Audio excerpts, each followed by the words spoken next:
that she's been on the committee before, Miss Neri, Yeah. and Yes. Know her. is highly regarded. And if we approve this next week, we'll have a full committee of experienced members to potentially take the guidance of the council in their direction on how to approach lodging tax. So this would be an actual good idea to have someone that knows how everything all works. Are we good with, do you have any comments? I do. I'd be interested in the future, and I'm just saying this, and I've said it before. I love the volunteers, and they did well. It would be nice to see somebody from the short-term rental community, that to weigh in the future. So if we can find some other way, maybe they don't have to be on the committee. But that is a gap. All right, but worked very well with this committee, and we had great, robust, and conversations with good decorum. So no complaints at all with this. Okay, thank you. How do we treat this item? Michael? One thing on that is maybe we the 2 and 2 are the minimum that we have to have. So we could have like a third, like somebody from rental, hotel and rental. As we talk about this. But if somebody drops out, then, you're not in crisis. And you can. We can have more. I mean, do we have a quorum still if we have one less? Well, we shouldn't have one less. I think that we've been in a situation for our second meeting when it got kicked back, where we did have a quorum with one person that could potentially be missing. So 3 committee members makes a quorum. If you went to 6, I believe before. So. Yeah. Okay. Okay. Thank Something you to for think the about in the conversation. future. Next item is item A2. And I'd like to welcome Community Development Director Andrea Spencer and Human Resources Manager Charlotte Nelson. This is the approval to eliminate a code enforcement specialist position and to add a code enforcement officer position to the authorized to the Department of Community Development. Awesome. Good evening. Thanks for this opportunity to be here tonight. We are talking about doing an upgrade of the code enforcement specialist position to a code enforcement officer position. What we found is that we're having significant retention and recruitment problems with the position as it's currently set up. And as such, I asked Charlotte to do a desk audit comparison between the code enforcement specialist position and the officer position. And what she found, and you'll see that in the packet, is pretty much the positions are required to do the same thing. And there's a significant pay difference, almost $30,000 between the two. So we're here tonight to ask for your support to do this upgrade from specialist to officer. And we're available to answer questions. And I have with me too, it was Stuart Anderson, who you all know, who oversees the city's code enforcement program and can answer questions about the complexity of what they do and why 2 officers really are required to get the job done. So we're available to answer your questions here. Michael? Is there, I'm wondering can a specialist cite somebody, or does that have to be an officer? Are there things that the specialist cannot do that also by restructuring, we're going to get more done?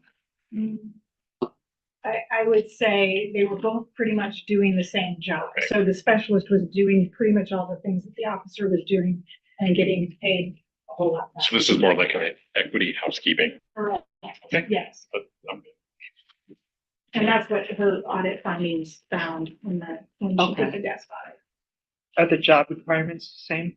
I mean, when they apply for a job? Ironically, the specialist position actually required more education. Yeah. Okay. All right. So I think Jeff had his hand up. That was my first question scrolling through was So if the 2 positions are so closely similar, what other main differences are there between them? We were asking them to do the same thing. And so we had 2 staffers in this position over the last 2 years. They both resigned to take other jobs in other jurisdictions that paid the same as our officer. So we were losing really great staff people that we would have retained otherwise, but for this inequity in pay, that the responsibilities were the same. Okay. So that was the exit interview the pay was the primary factor. Correct. Okay. So so if our current specialist and officer are so close on job duties and responsibilities, is that the case with other cities? Is specialist supposed to be more of a an assistant to the officer, or what's like the, I guess, the idea of the two positions, and how are we having it implemented? Like, I looked at 8 other cities and all of them had, except for one other one, they all had either 1 or 2 officers.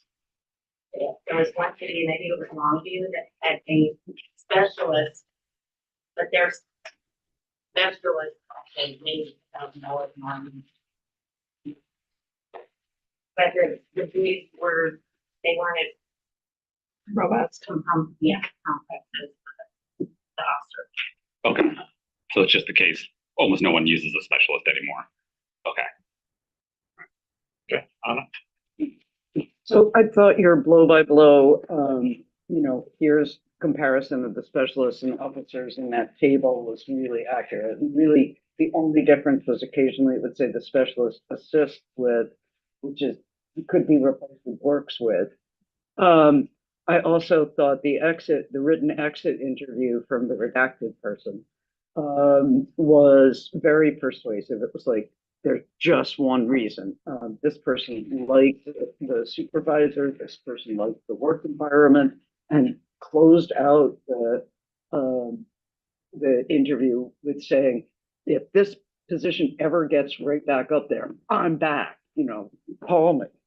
So that seems to bode well for recruitment. I just thought this was a really complete thing, and you guys know I'm all for it. Thank you. What about the education issue, though? It's a bit of officer. Yeah, so it would just be It would stay at an AA.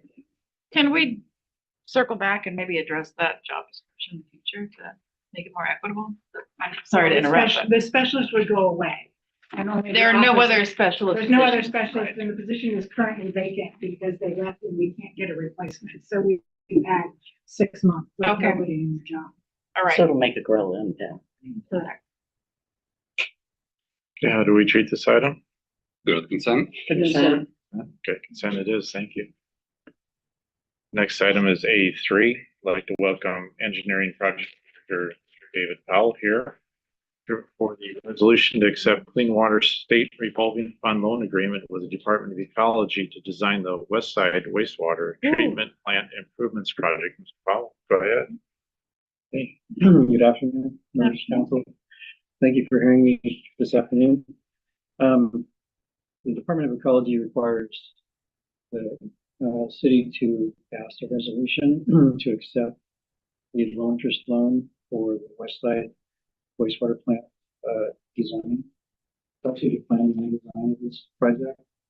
I came to the Public Works Committee a couple months ago, I think now, we talked about this. And we're finally to the point now where we can present the agreement and the resolution to accept the agreement. The West Side is what they call step 1, step 2 loan. It's for planning and design for the West Side wastewater plant. The loan is the amount of $2.12 million over 20 years at 1.2% interest. So in the attachments with the agenda, you have the resolution and the loan agreement. And saying that.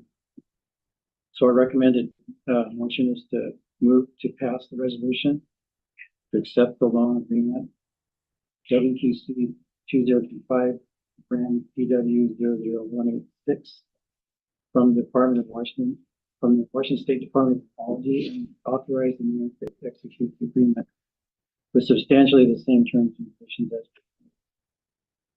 Okay, thank you, Mr. Powell. So you mentioned it was in front of the Public Works Committee. I'll ask the chair. Do you have any questions or comments on that? No additional questions. Okay, I think it's a great interest rate too. great. I'll open up to the rest of the council. Any questions or comments? Anna? Thanks. Well done. 1.2% ain't bad. Right. I have the same question about the fiscal impacts for 2026 for this and the following items, so I'll just, join them up, which is, for this one, it's almost $3.6 million. Is there any chance that there are grants available for that in 26? I don't believe there's grants available for the wastewater. So, And this is to comply with the NPDES, yes. Well, dag at it.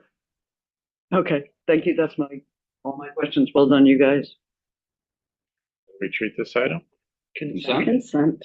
Okay, Mr. Powell here is here for the next item, and basically it's the same thing, except it's the East Side Treatment Plant, actually UV replacement project. So actually, it's a little bit different thing. It's not wastewater, it's treating the drinking water. correct? this is actually wastewater as well. Wastewater for the Wastewater. UV. We treat our wastewater with ultraviolet as well. This is the drinking. With, Interesting. disinfect with ultraviolet light at the site wastewater plant. That facility is operated, it only operates in the wintertime. When we have too much flow to pass through the regular system. Okay. And then we, back it up and flow it through in a batch fashion to discharge the water. And the UV disinfection system is just old and there's no longer parts available. So we're kind of working on borrowed time with that treatment plant. So we're ready to design and construct that in the next time. You're still learning things. How about that? Yeah. I remember going to over by the Casad Dam and seeing all the UV stuff. I thought that was just for treating drinking water. Okay, open it up for questions. Jane, was this brought before the Public Works Committee? Yes, it was.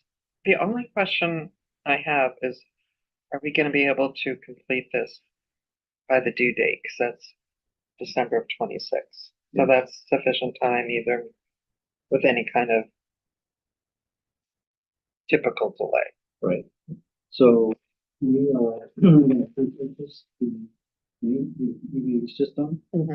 It takes a while to get that system on site.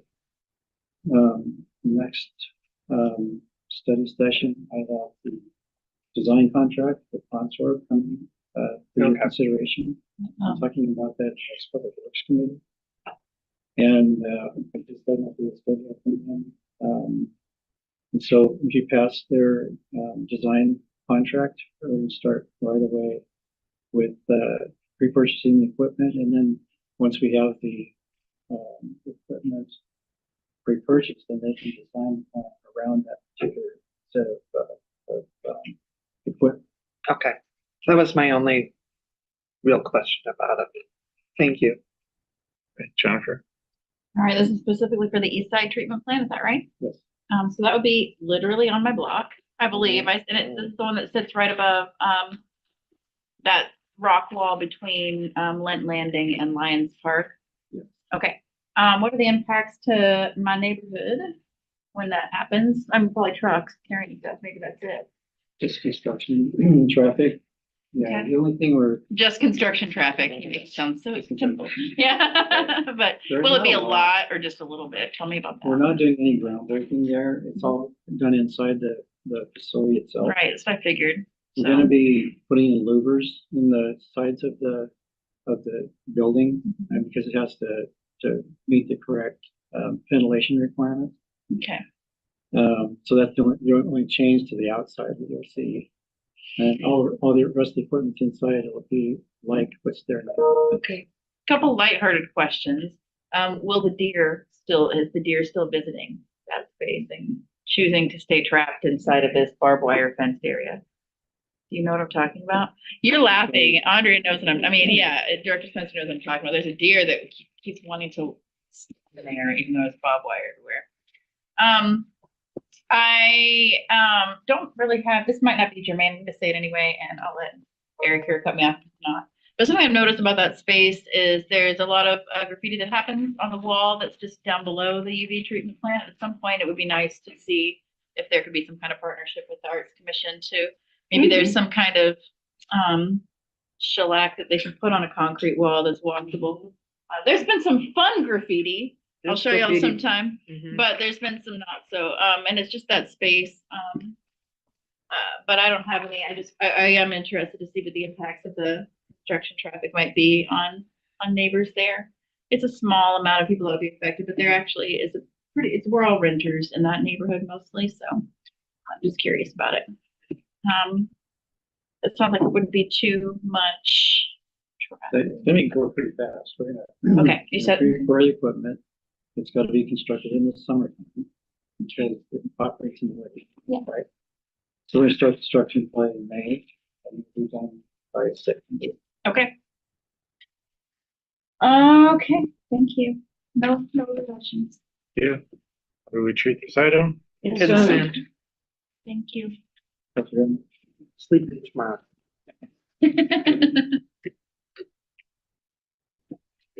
Before we get to the next item, I think we've all had a chance to meet our new legislative office manager. She's at the back, Ann Williams.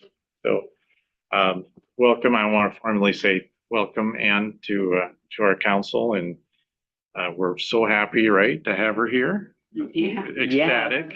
Welcome to the There we team. Or the cats that she's gonna herd. Oh. So speaking of which, I told Ann earlier today that basically most of the council is our last legislative office manager did a great job. I worked with Lori for many years, but as you know, with COVID and all the stuff that you're probably not that familiar with all the things that Lori did. So now we have a clean slate is what I'm trying to get at. And let Ann get grounded this week. But maybe starting next week, if her schedule fits, maybe shoot her an email or give her a call. I would like each council member to sit down with Ann and kind of give their expectations of what they would like to see in our legislative office manager. And then Jane and I will go ahead and sit down with Ann, just kind of iron out, okay, this is where we're seeing. Cross off the crazy points. Yeah, we'll Yeah. cross all the crazy suggestions. So we don't want, she doesn't need to have, although technically she has 7 bosses. No, technically she has 1 boss, Yeah. it's me. Yeah. But technically, in reality, she has 7, which is hard. So if we could do that, and then Jane and I will meet, so we'll kind of a balance. Yeah, we should do that, whatever. And of course, we'll have input. Christine has to get her up to speed on lots. So there's so much to learn that next. So anyways, again, welcome Ann. And now we'll move on to the next item. I'd like to welcome our planning manager, Garrett Jackson, here to present item A5, which is the 2024 comprehensive plan and development regulations. This is nothing new to us, but as promised, Garrett was going to compile our comments and come up with your favorite term, a matrix, and go over the matrix. And Big paper. Big matrix. I love it. if the actually. council has a consensus head nod, we may, the DCD may actually make these changes in the next version for the next study session. So kind of an important meeting. Thank you. I don't think you captured Anna Mockler's speech. Oh, wait, I see it. Okay. Mr. Jackson, The old stuff. Mr. Jackson, you have the floor. All right, thank you. Just trying to insert some brevity. So the way that this is, and I'll be sharing this on the screen too, so it might be easier to read, but we have our big copies and big fonts, so it's easier to read, but the way that it's organized is you have the comments separated into 4 general sections. Each section starts here in gray. When we have a topic that's supported by multiple council members, then we have it in the first section. If other policy change requests is section number 2. Future zoning code amendments are section 3, and kind of an information/analytics section, which we'll be going through. On the far right-hand side, we have action required. So if the council wants something done with any of these topics, then we can kind of in real time on the screen add that into the matrix. And just a very simple, on the far left-hand side, each comment or subject is kind of numbered so that if you want to reference that easily to fellow council members, you can call that out. Now I will share the screen.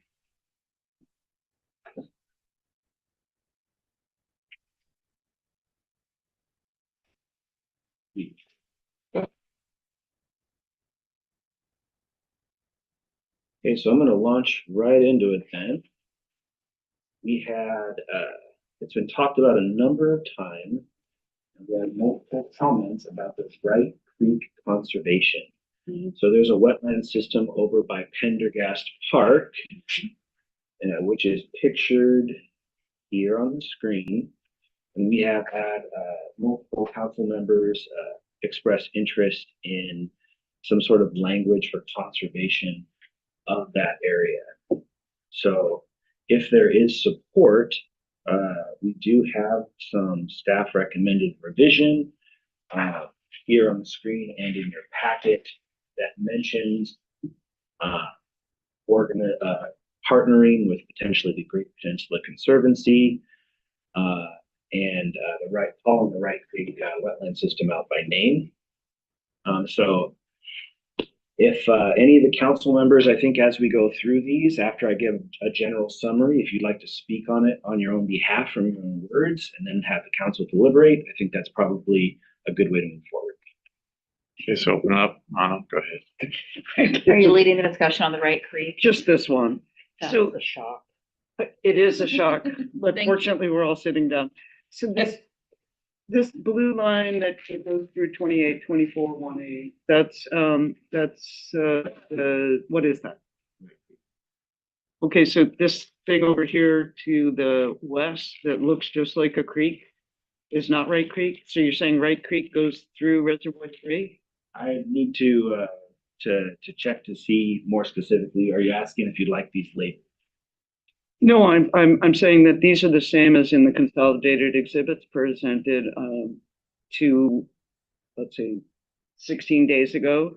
And the green is the Kitsap County wetland delineation, not the wetland delineation that was accepted by Department of Ecology and presented in the consolidated exhibits. So there's sort of a, So you're asking about Disjunct. the Wright Creek reasonable use exemption? no, I am talking about the wetland report that was contained in that, which delineated the wetland, a delineation that was accepted by Department of Ecology and does not coincide with this pale green area.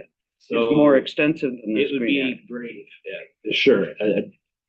To be direct about it, there is a wetland report that was provided to our department.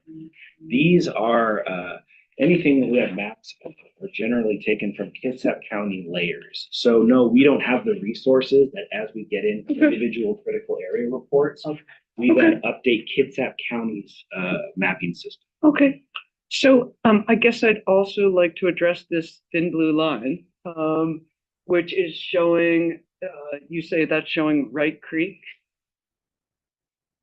Is that correct? You, what's the question, please? Is this thin blue line representing Wright Creek? Yes. Okay.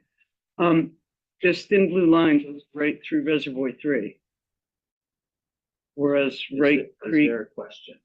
Wright Creek does not. Did anybody, can that be corrected? Likely, I would say that all of our critical area mapping is generalized. And that's why we require specific reports for individual developments. And that if there's a property that shows a critical area, that triggers a report that has more finite results. But it wouldn't be practical to go through and update our mapping for every individual critical area report we receive.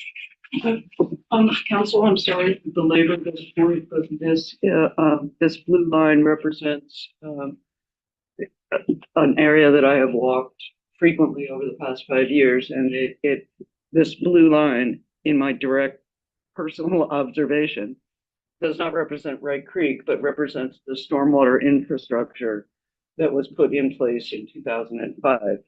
I walked this area with Councillor Chamberlain earlier this week. Has this already been a long week? And it's very clear that this is not conveying water. And in fact, the only water that is being conveyed to Reservoir 3 is coming from the wetland itself and has not just hydrologic indicators, but also that reddish, rusty iron color that you get from forested areas. So this depiction is not only inaccurate, it's inaccurate in that it's something that a recent permit application depended upon. That you can ask me up to 7. Hang on, so Director Spencer, do you have any comments on this? So I think the map was provided for context only. What we're here to talk about is the policy amendment to address the question, which was making sure we had policy language in here that called out the right creek. So I think the orders of the day today was to get agreement about the paragraph that we put before you and to do amendments. And if there's consensus on the council to make amendments to include this language or not, because what we have in track changes is different than what the planning commission has. So we were hoping to look at the language here tonight and get agreement on what to move forward. Okay. Yeah. Anna, can we open up to the rest of council? I'd just like to make sure that if we're going to have a map of Wright Creek, that it actually depicts Wright Creek and not I don't know, apparently non-functioning stormwater infrastructure system. They do seem to be different shades. Yeah, well, No, I see what you, may I ask a Okay. clarifying question? Okay, so you're talking about the Department of Ecology delineation, which was, you said there was an example of that map. And I totally respect, you want to talk about language. And so we don't want to get dragged down by,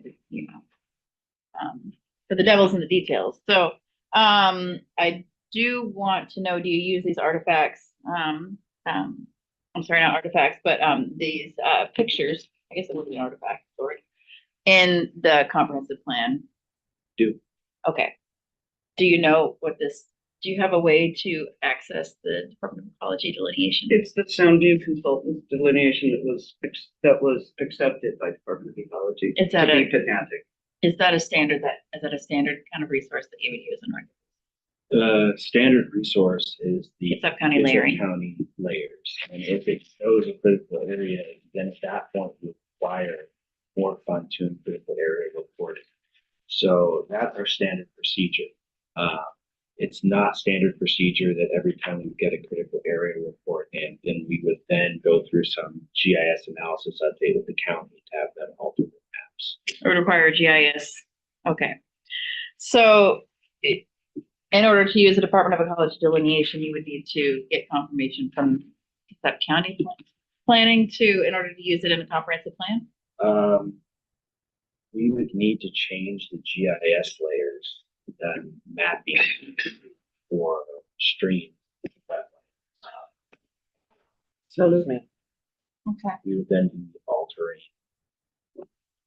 County, their county data is county. So for tonight, can we concentrate on the wording? We Yeah. have 19 items here, folks. Okay, just one more And comment then I'll stop. this, 1 second, the staff understands, I totally believe they understand your objections on the map. And so they can consider that. And we have another bite at the apple in 2 weeks, okay? And hopefully some type of, some kind of resolution, pardon the pun, that's a pun, will happen here on this. Missed that one, Jeff. But, okay, Anna, one comment, and then can we just talk about the language and then move on to the next? Thank you. Only Go ahead. talking about the language. Okay. In order to apply for a grant to possibly preserve Wright Creek wetlands in 2026, we need to have something in the comp plan that specifically calls out something like preserving Wright Creek wetlands and associated buffers is a high conservation priority. That gives us standing to be eligible, to be more eligible for this. Does this language meet that for you? That's what we need to know. No, Okay, what would you like it to change about it? I'd like it to say preserving Wright Creek wetlands and associated buffers is a high conservation priority. Okay, how would you rewrite it? I can't answer that any more different. But at what point would you add, like there's Where it strike, says What would you conserving the say, Wright and where would Creek, you insert it? it would be preserving the Wright Creek wetlands and blah, blah, blah. instead of preserving the right food, but like, And just make sure that it says it's a high conservation priority. It would make us much more eligible for this grant, which Great Peninsula On the Conservancy. slide, you can make edits. This is a Word file. So Great. it's just- Hit it, Pearl. So instead of conserving, it would be preserving? Yeah. Okay. Or Reserve. and Does a wetland system not include the buffers? I think, the Wright Creek wetland system would be fun. So that's in here already. Yeah. So we're just changing conserving to preserving and then adding. And adding a high priority. High conservation priority. high conservation priority. Just to make us eligible for a grant that we have to. we'll start going. forward. It's good to know Well, that. since we're only listing two things, should they both be high priority, high conservation I priority? don't know enough about the other one to give you a good answer. You can speculate, but why? That you- I don't know anything about the salmon recovery plan. And the Chico Creek are generally federally funded, Michael, as well as state funds. So who the heck knows what's going to happen with that one? So that sounds okay. And we just say preserving the Wright Creek wetland system as a high conservation. Just get those things in there. Hold on a second. Preserving. Yeah, get rid of. Thank you. Yes, sir. It's a high conservation priority. Or a high priority. Yeah. It already says it. Yeah. Good Hi. enough. Thank you. Okay. Taking another bite of that apple next week, though. 2 weeks from 2 weeks from now. Are you bringing apples too? I think the syntax I might will get a bring little, because I feel like it's three things, but the third one's So work on the exact. We'll Yeah. just- we'll- Yep. I'm making a note that we're gonna smooth it out. great. Okay. How are, well, I get what you're saying. Are all these, I know you want to move on. Are not all of these high conservation priorities? Maybe not. But why not?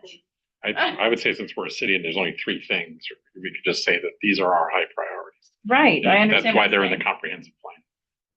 These are our high conservation Leave priorities. that to you guys if you wordsmith it Does that way. make sense to everybody, to like a consensus? I feel like that, I understand what you're saying.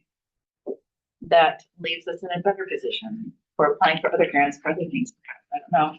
I'm gonna help you out And if here. another opportunity comes up for some other area of town, we want to have this. Yeah. able to be applicable. That's Yeah. why we added GCC in here. It's, organizations such as, so if there was some other organization, we can. also support. I think this is a huge step. Yeah. Yep, I think this you got is- our feedback. I'm delighted with this. Number 2. Hopefully, we're delighted with the next one. Mr. Jackson, would you promises. go over multimodal level of service? Sure, and we have our public works colleagues here to help us out with this. But there were some public comments that were supported by council members related to multimodal level of service, active transportation, and compliance with growth management. We do have a multimodal level of service established in our transportation appendices, attachment F. And we are planning on updating the active transportation plan after the adoption of the comp plan update. I know that our public works department has been coordinating with PSRC with our draft material. They haven't found any objection in regards to our compliance with multimodal level of service or the Growth Management Act. But I will look over my shoulder for support from our public works. So are you saying that This is good enough. attachment F is now filled in? Attachment F, I'm not It sure. was blank.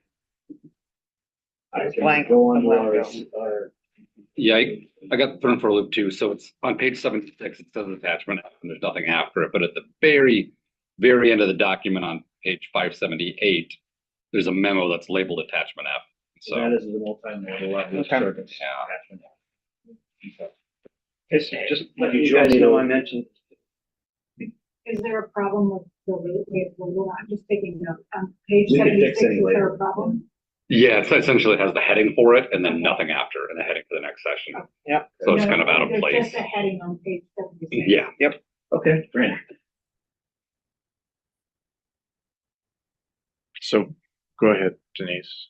There had been, and this is just my understanding, but there had been concern, which I could understand, that because of the council's desire to elevate, because there's been a lack of elevation of multimodal transportation, so we're trying to make up for that. That mention of it be included in more of the introduction, part of mentioned in the transportation plan as well as the active, not simply in appendices or, oh, it's covered in the active transportation plan, recognizing that active transportation is now a critical part of our transportation. And so without mention of that, in a general body at the beginning, talking about transportation, and then merely noting it as an appendices or within the specific active transportation plan, which is in the transportation plan, which is part of the comp plan, that it be elevated, mentioning it and referred to in that way. And it seemed like a simple suggestion, and one that might have great impact in the reading of the comp plan. Again, we're trying to make up, it's fairly new, we're trying to catch up, and so it just seemed like a simple, but I could be missing something. You're not missing. You know, it could be, it seemed like it would be a simple fix. I mean, all this talks about is cars, but, you know, that's it. Well, we looked at the, so there's the transportation element and then there's the appendix. If you read through the transportation element, there's a lot of policy language in the transportation element.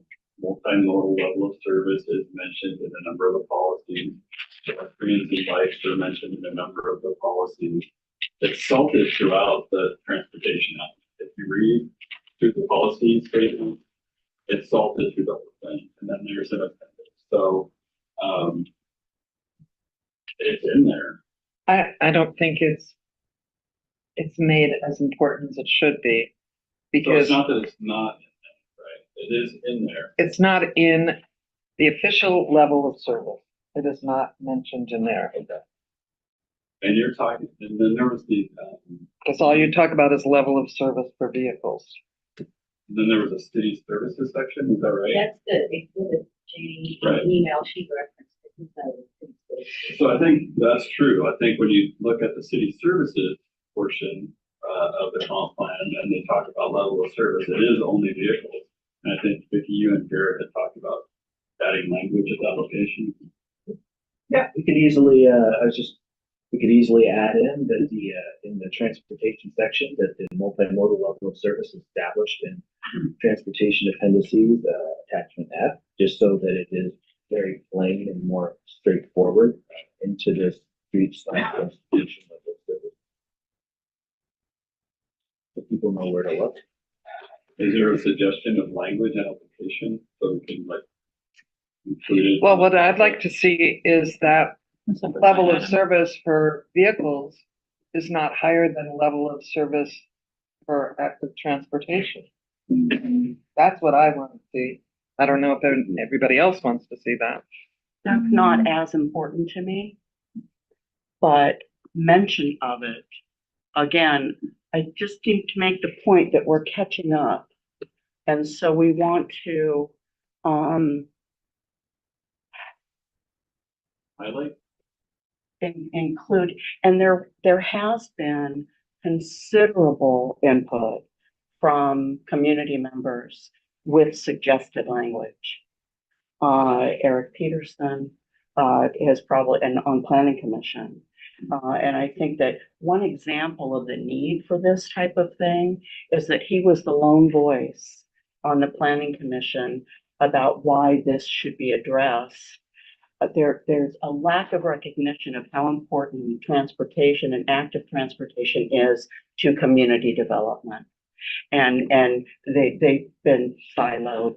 And so I think that language, mention of it in a general body in the comp plan. I'm sorry, I'm not prepared to wordsmith. Can I ask a clarifying question? So what y'all want to see is a line item mentioned specifically into Bremerton level of service standards. You want multimodal level of service to be one of these in the matrix? Yes. Yeah, so let's see. So can we just request that? I agree with it. Sounds like we got a general consensus for at least 4 or 5 of us. I don't know, whatever. Can we As just, the active transportation plan gets adopted and through that process in the future, Doesn't mean that you can't update the comprehensive plan to reflect that more current thinking after the council. Okay. There's no guarantee. If it's not in the comp plan, it's not a And that guarantee. is, putting the active plan off the later is So much a faith in the decision comp. that seems to have been made, but mentioning a more level of service in the table as you're referencing. And like I'm here to listen. to all Yes, of you. yes, yes. Is there a problem putting it in the table? Let's put it on. Let's put it in the table. Yeah, I like it. And then we can make more references once the active transportation comes in, if we feel there needs to be. So within this table, we do another row where it says streets and transportation. You want to do active transportation? No, it should be under streets and transportation. You want it just in that. Oh, breakfast yeah, area there. So yeah. what Mention language of would you it. like to add? Just you could give us like bullet points. Couple and then buzzwords, or We can smooth it out as I wrote. Yeah. do we want to make sure like We bring up literally on this Eric's. table, pedestrians and bicycles Yeah. are mentioned? Do you have Eric Peterson's email up? Non-vehicular traffic should be, What buzzword used? because, I mean, people in wheelchairs, people on scooters, people on those one-wheeled things that I don't know what they're called. I mean, that's all transportation. Hoverboards or something, Yeah. right? Those people look crazy. So literally the multimodal components, but maybe call them out. Non-vehicular traffic. Non-vehicular. Gotcha, boo.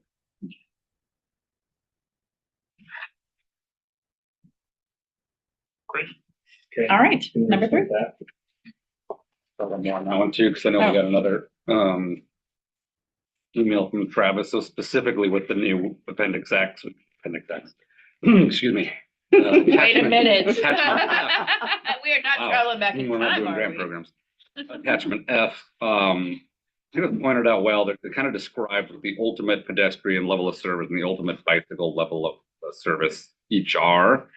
And I think Travis's emails fresh off the presses, but I agree with him. He kind of points out that even for bicycle, it doesn't mention any separated or protected bike lanes. For pedestrian, it doesn't mention shorter crosswalks, some other measures. So I'd like to see his comments incorporated in updating attachment F as well, wherever the language is appropriate.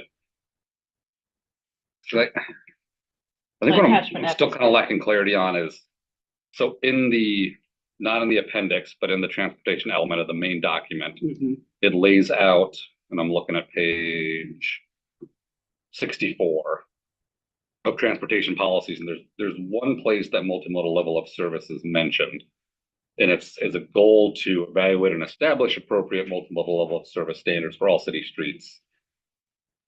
So is that a goal we're establishing with this plan, and then with this attachment F fulfilling it, or is there more work to do? Is the attachment F an outline of this is what we're working towards as we create the active transportation plan, and we're going to specify more? I don't need to speak for Public Works, so their consultants created the attachment F.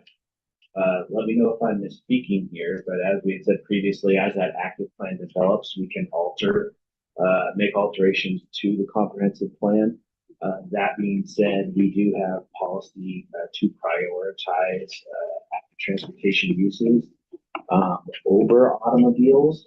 I can email that exact section out. There is, if you're okay. Interested. Yep, please. So good, doesn't it? That would be good.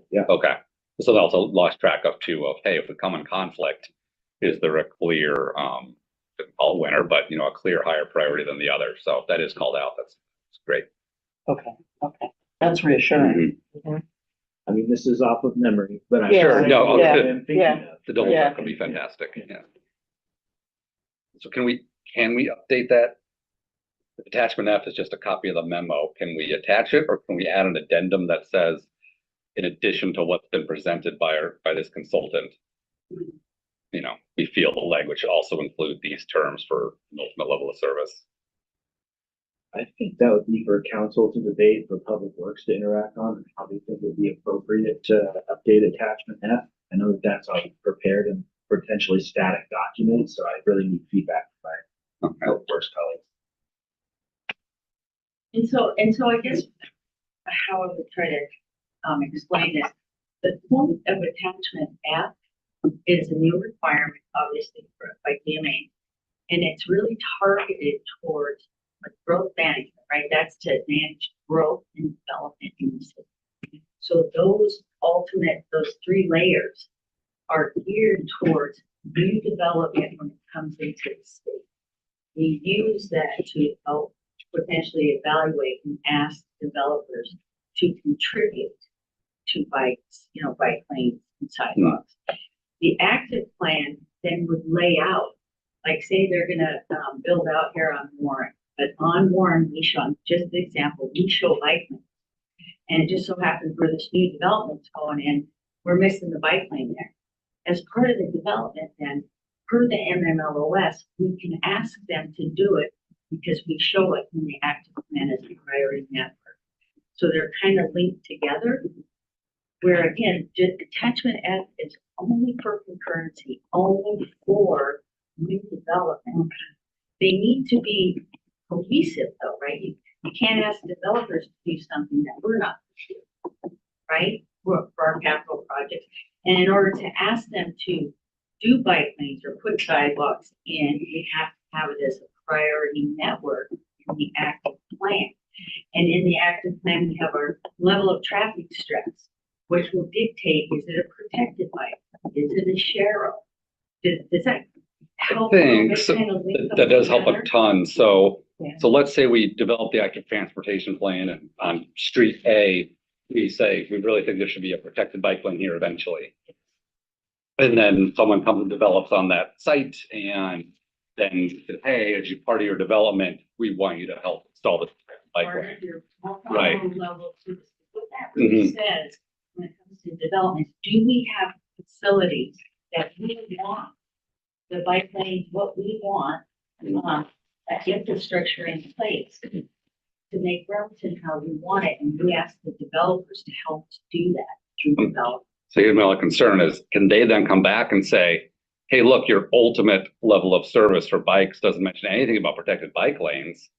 Therefore, that's not on us to do. That's above and beyond. Believe, and I haven't read that memo for a while, so, and remember about that memo, this is a fairly new standard, and a lot of other jurisdictions are trying to figure this out. And so this is a first attempt for us to try to see if we can make this work. But like Eric said, we can make small plan amendments. That's why there's small amendments anytime if there's something we want to tweak or something we don't like after we develop the active plan, we want to put more in attachment as and be clear about what it is we think we want for the development. We can do all that. This comp plan and this new requirement, this is what we have in there to try on for size, so to speak, to see how it will work for us. Do you envision any harm in making that more ultimate? I don't. And so but maybe what we could say is that, somewhere in all those that, we're going to consider the active plan and look at our priority network when we assess what you will do for multimodal. And remember too, in attachment F, it's transit bike. So that when you talk about attachment F, so the bike or bus stops and all that kind of stuff. So I don't think there's any harm in that. I think that we can definitely add some additional language to let them know for biking code is going to be specific. I think the document that think it makes sense. the active transportation, where we do protect, where we want protected bike lanes, where we want, share use paths and things like that will come out of that active transportation process that we decided to spend more time, right? I feel like Yeah. No, that'll make sense. I feel like no harm in if there's a way to modify it here and now on that ultimate level. I say, let's go for it. Folks are on board. I'm just making sure I'm deferring to the Public Works Committee. Okay. I have something else, but go ahead. Okay, so we keep referring to the active transportation element as something that will be done later. But we have received communications from Eric Peterson of the Planning Commission, who was part of the Planning Commission that approved taking them out, but who has recently learned that in fact, we are required by the state to have them all in one big empanada. Empanada. I'm pretty sure that's the correct. I love it though.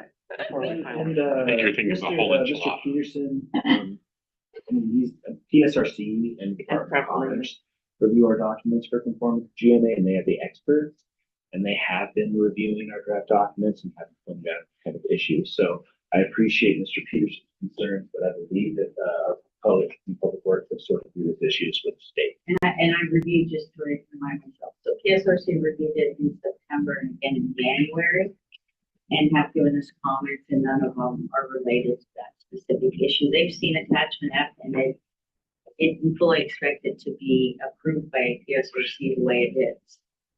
But we can add other language. That's what I talked about. Yeah. Just, may I ask just one really quick Go follow-up? ahead. So, this question comes up often, and we are often told that we can amend our goals and priorities. We can amend our comprehensive plans. We can make amendments to all kinds of things, and yet, in fact, we almost never do. Has PSRC reviewed the active transportation plan since Planning Commission approved breaking it apart and doing it later?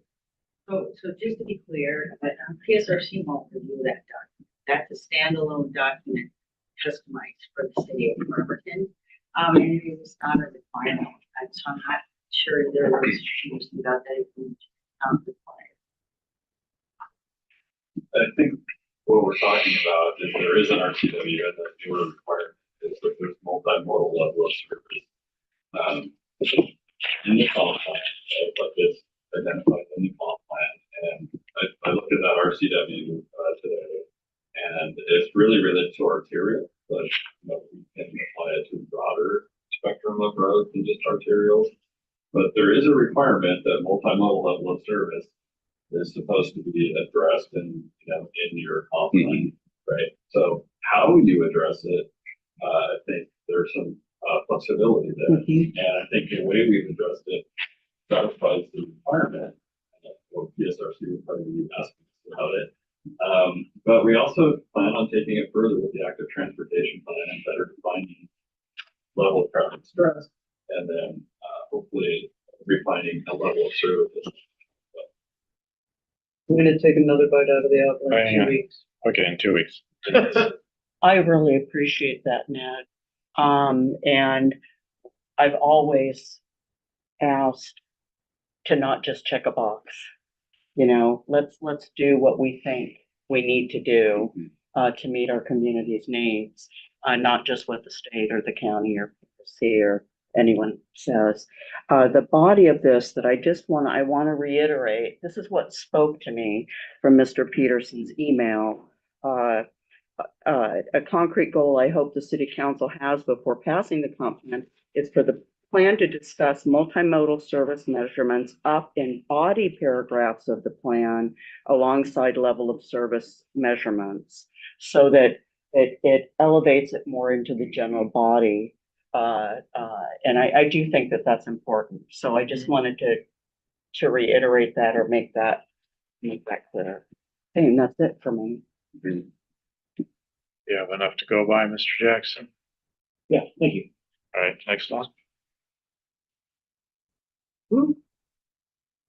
Okay, so these are other policy change requests that came from individual council members, and we'll start going through these. You'll see the bolded word. I don't think I explained that before. Under the council member name is just general subject. And we had a comment from Councilmember Gray that language should be added to prioritize citing parks in the northern area of District 2. Mr. Jackson also, though, let me know that normally isn't necessarily done. It would happen in the pros plan. And so I'm somewhat satisfied with that. I do think it's a missed opportunity when we don't cite somewhat of a failure of the city to provide adequate services for a large part of our community. And so if it's never done, I certainly don't want to break the mold and say, oh, but I want it in there. But I feel that this is so important It's not me just saying, I want a park, I want a park. It's a lack of playground facility and adequate park space. For a large swath of our residents, it is a park desert. And it's something that was identified that by the previous parks director, certainly on the radar of our new parks director. It'll be on my radar. I might even try to stay another 4 years just to make sure we get it up there. That's how important I think it is to our community. But I don't want it mentioned in the comp plan. If those things are never mentioned, if the lack of something in our community is never mentioned in the comp plan, which seems a little weird to me, but that's fine. We shouldn't just be singing our praises. You know, we should be mentioning what we know to be our inadequacies, and it's inadequate in the north end of District 2. In response to that, there's a lot of analysis in the pros plan, Tim's not here, that talks about the lack of parks. And so I think that's probably the best place to put it. We have general policies and making sure that there's recreation opportunities in the comprehensive plan, but putting in specific facilities and showing, like, you know, if they have a lot of walk shed maps and where parks are within proximate location of neighborhoods, and there's a lot of that. So I think, and you wrote that in your email, I think it's probably better for the pros plan, and we just didn't get that up in here. So I think we have good policy basis for encouraging recreation opportunities in parks, and that we could redirect and get, specific language into the pros plan. I think Tim has heard me loud and clear. Oh, and he'll continue. Yes. So before we open it up to counselors, additional questions, comments, Mr. Jackson, is it DTD's position based on this just not to add any additional languages that you're suggesting? Right. Okay. I think we had Jeff first, and then I don't remember which one. Sure. No, to help address it, I think it's a good point. So the level of service standard, looking at level of service standards here, it's mentioned that the pros plan will adapt the 10-minute walk campaign of NRPA standards. Is there anything anywhere else in the comp plan that, something that says we're going to prioritize areas that don't have existing facilities like playgrounds or parks, or our goal is to have a park within a 10-minute walk area? It kind of with Denise, like reaffirming that somewhere would be good. And it's not just, another council member was telling me recently, I really didn't realize, I think of your district, you've got Illahee over there. Well, you don't send a 3-year-old into Illahee. Right. You've got the playground at View Ridge Elementary that is locked up tight after school. It's Wait, it's they a literally lack of do. awareness. They literally do have preschool in Illinois. Yeah. It is. That's with adults. Okay. Yeah, Okay. yeah. It's really not the city. No. Yeah. So, actually, it was very similar to this thing.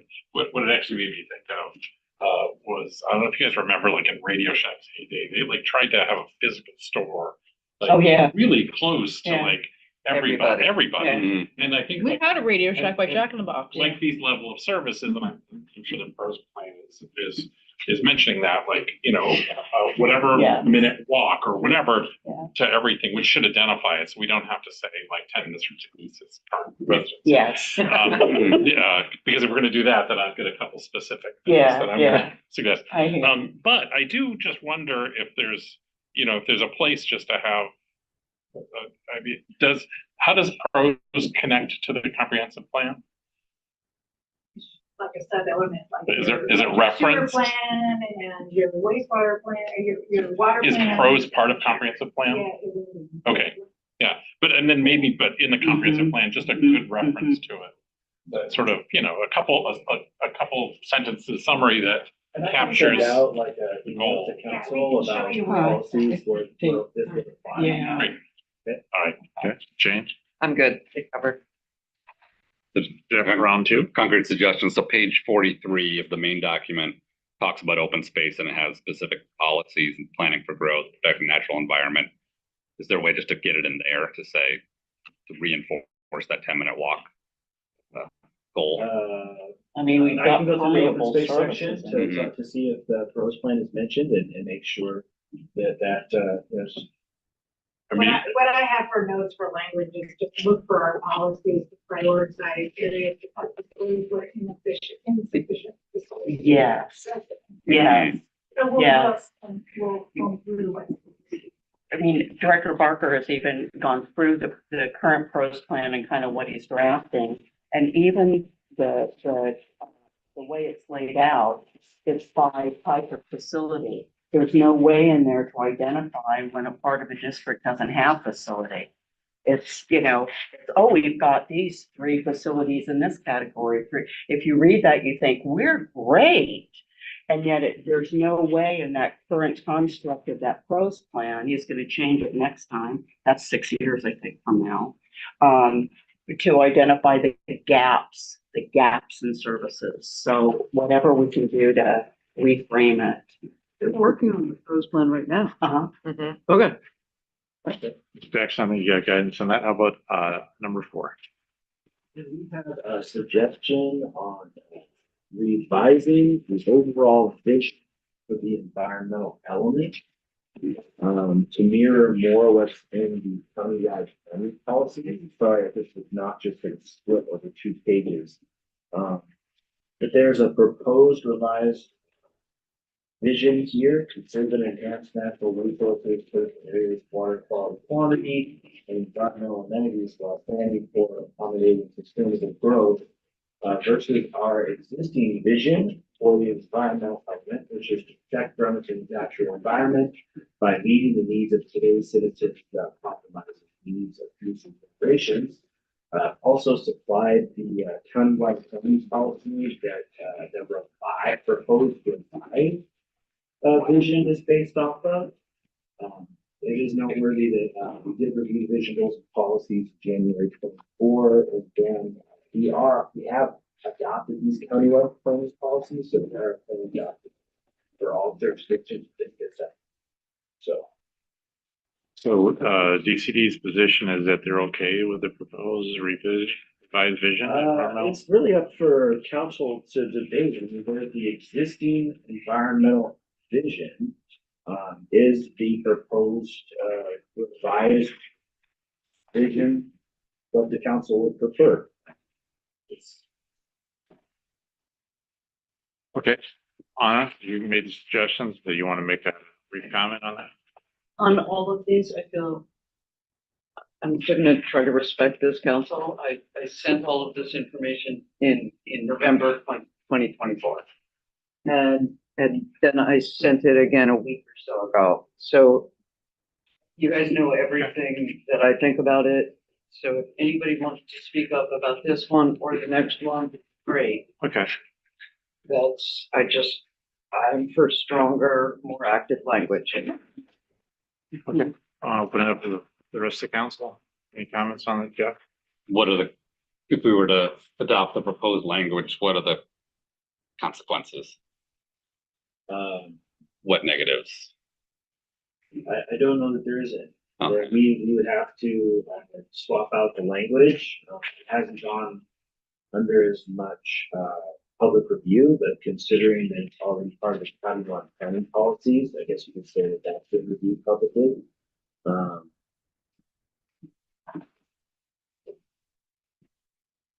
Okay. And that would also include this table, KRC County, or can we just have substitute? I'm sorry. Go ahead. I believe as it's written is your preferred language, not with the additional. Yeah, it was A, just, B, and what have you. But oh, I'm good with the new language. Is the rest of the council good with the new Yeah, language? I like it. Yeah. It's more specific. The other one is quite frankly kind of, one is taking it from KRCC. yeah. KRCC basically says cities will, so it seems like a no-brainer. Just Jackson, we're good, but it's not that part. All right, just put it next on. Okay, next one. Same as before. All right. Anybody on council wants to speak up? Great. And this is a revised policy that currently reads. The proposal is to swap out the word consider for development. The current language is consider policies and actions to address climate change. The proposed language is to develop policies and actions to address climate change. I like it. I like that too. It's actionable. Develop. I don't want to consider. We could develop considerations. Stop it. I like development. Consider development, Are you okay with that? or just ask development. Develop more a consideration. Develop, go ahead, Jackson, develop. Okay. Worst case scenario is the Okay, if I didn't get that one. Yeah, it'll be quicker if we just do this. It's develop instead of consider with value change. So now moving into future zoning code amendments. So these are items that may not be appropriate for the comp plan, but for consideration of future zoning code amendment. The first item 6 is in favor of removing all minimum parking standards throughout the city. So we would have market-based parking, meaning that there's not a regulatory requirement for a minimum number of parking stalls. And the staff response to this is that at the May 19th Planning Commission public hearing, they will be deciding on making that recommendation to the City Council about removing the parking standards citywide. So it's in process. We just hold on that. So in process. We all in agreement, just hold? That's 6 and 7, right? Okay, We're yeah. here, we're here. And You do the right thing. Councilmember Frye, you agree that Yeah. addresses number 7? Yeah. Okay, number 8, Number 8, amend zoning, take other actions to encourage development near district center cores. How can we offer incentives to developers to build a multifamily immediately adjacent to DCC? So this isn't zone specific. It's as I understand it, in the borders around DCC, how do we encourage multifamily development? The staff response to that is, at this point, allow it. It was just to allow it as an allowed use, which it currently isn't in NBR and LBR. So I would do that to the council, member Mockler, to flesh out. Describe that. okay, Anna, then Michael. Okay, so sorry, it was so late, 4:30. I said, let's do restrictive zoning, within like a 10-minute walk field of district centers. I'm thinking specifically the parking lot behind the U-Haul at 6th and Wyckoff. And make that be, whatever the kind of zoning is that applies to the St. Vincent Paul proposed project, where it's residential above and commercial below. That would actually help it become more of a district center. Right now, that the zoning is pretty much wide open. For example, around there, in the Charleston district. Just parking lots would not be allowed in the DCC or in Yes, surrounding that's why, or the surrounding, and that's what you're encouraging, is not allow parking, right? yes, Right, and we don't allow parking. We Any can't that take it away. exist are No. grandfathered. no, but it would be a way to encourage it. Would be to say, look, here's what you can do here. And we can use MFTP only in those places. I'm serious. You're provocative, Mr. Good. What are you doing right now? Because that's one of the That's things, another conversation. that's one of the things we talked about though, is targeting MFTP. We have actually, Not just having it be anywhere, like where we to want. create neighborhood centers want- for walkable cities. Okay, I Well, need we to start. supposedly. And equity for resources. I did call for that also in my thing, which was like, specifically at least 50% be 60 to 80% AMI. And there could be more per deal. So a Hold question, on. oh, sorry, yeah, a question for you guys. Remember we had this, didn't we pass it, but we had this thing where we almost kind of like there was gonna be like almost a feathering in of like residential zones where like we could have like little multifamily or townhomes. Remember that? Would something like that fit this, you know, where to help us get more multifamily near, you know, like, Well, there's a couple things that is different now than it was, Joe. And that's, you with this comprehensive plan update have talked about, it is just low density, medium density, high density residential. So we're just talking about dwelling units per acre, and all housing types are now permitted with this, when we go through with this. So I think it's gonna start to help that feathering approach. Yeah. Because you're gonna, with the adoption of the comp plan, you're opening up the floor to all housing types. So I think we're gonna start to see that. So I don't think that we need to start mucking with the zoning around district centers right now. It'll creep anyway. so It's gonna start to creep. Yeah. the concept here can, I guess you're talking about if we want to kind of try Incentivize to it. force it. Which I'm probably not in favor of forcing it, but I would be in favor of incentivizing. Incentivizing. So Like incentives. I like this idea, but I think right now I'd rather, I don't know if I'm ready to move forward with doing this until we know how. Well, you Try say, what we you have say first. incentives, but what is the incentive, I guess? So- Director Spencer? So what I add is we have something we call the bullpen. And the bullpen is where we keep zoning code amendments warming up until we have time to work on it. Cool. And there's ones that we see projects when they come forward, oh, this is a challenge, or I've had to write director's interpretations because the code isn't clear. We typically work on those first. And what I suggest is any one of these that you're interested in, you can say bullpen one, because we're not gonna solve it here tonight. And none of these are gonna be worked on anytime soon. So if there's consensus at council that you're interested in this one, we can just call it bullpen. So that's what I suggest here rather than trying, and then there'll be much more work done on it in the future. Okay, we're gonna bullpen this one. Let's bullpen it. Okay, Mr. Jackson, next. Put it in the bullpen. I like that. In our-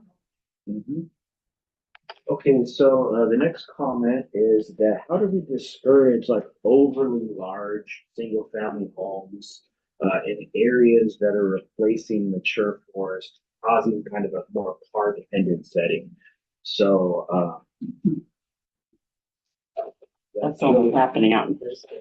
Well, Mr. Jackson, I believe with our current minimum or maximum lot sizes, we're not gonna have McMansions anymore. What are McMansions in the city of Bremerton? Do we have McMansions? Yeah, I mean, we do. Really?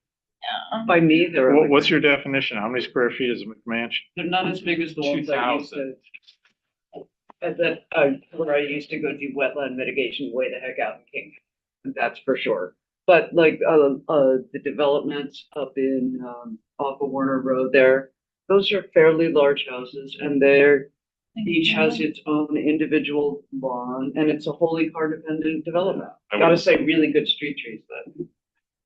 Okay, well, I'm not against those developments at all. And that's I've been in those houses, they're not that. no. Right. The lots aren't They, that big. they look either. big because they're so close Oh, together. yeah. All right. So I don't think we have support for this one, okay? Fine, you had some wins earlier. Yeah, you have wins earlier. Okay. I don't mean to be so nonchalant, but, okay, Mr. Jackson, the next one. all right, the next That's right, item Mr. That's not really. is whether any structure that's proposed is higher than 35 feet that requires city council.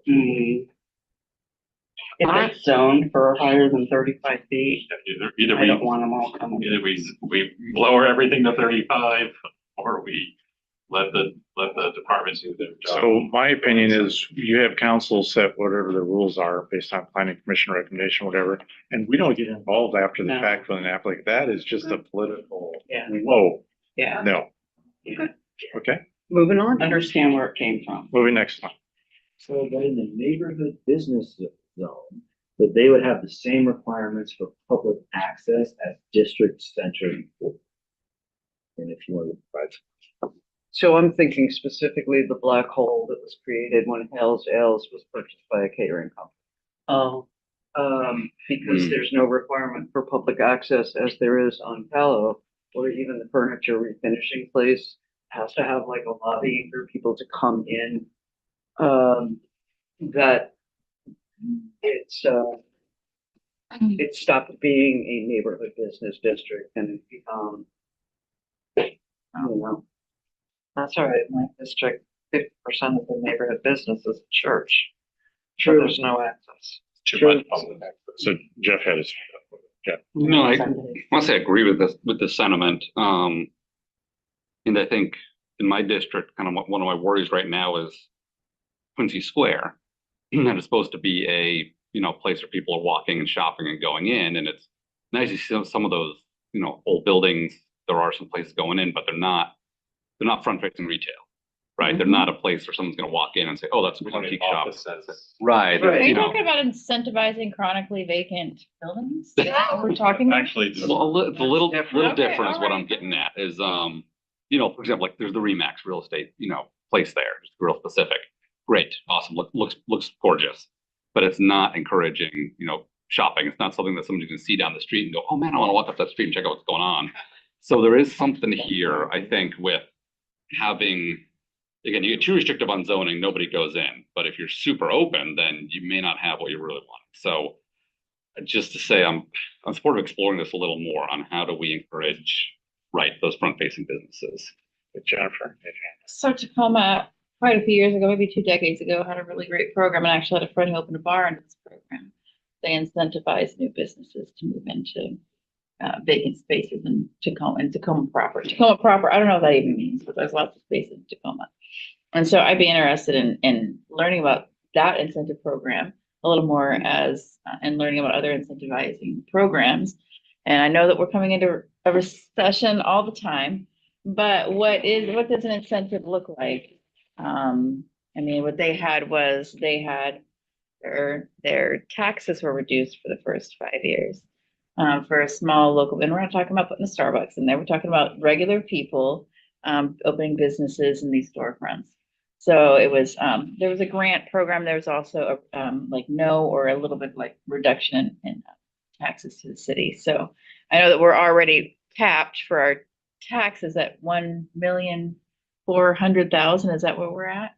But maybe there's some other kind of incentivizing that we can do. I'll try to find the program and send it. So can we, Oh, and we had lots of hands, so go ahead, Michael, then Director Spencer. So like using the Hales as an example, though, it was a warehouse.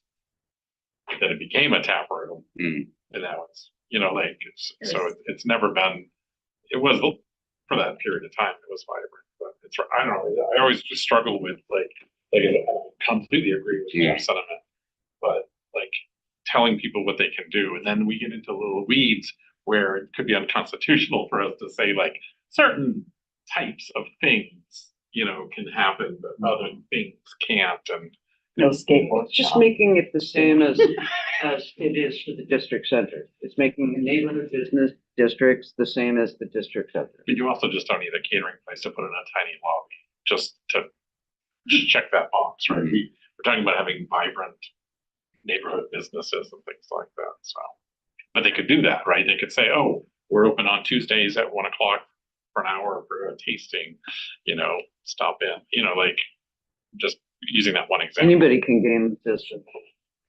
Okay, well, do we want to stop discussing this? Well, the question, Director Spencer actually has the floor. Go ahead. I felt like the conversation got away from the intention of what one was talking about. So Anna, if I'm understanding, you say public access, and I think what you mean is mixed use development with commercial on the ground floor, so that you have that window of activity.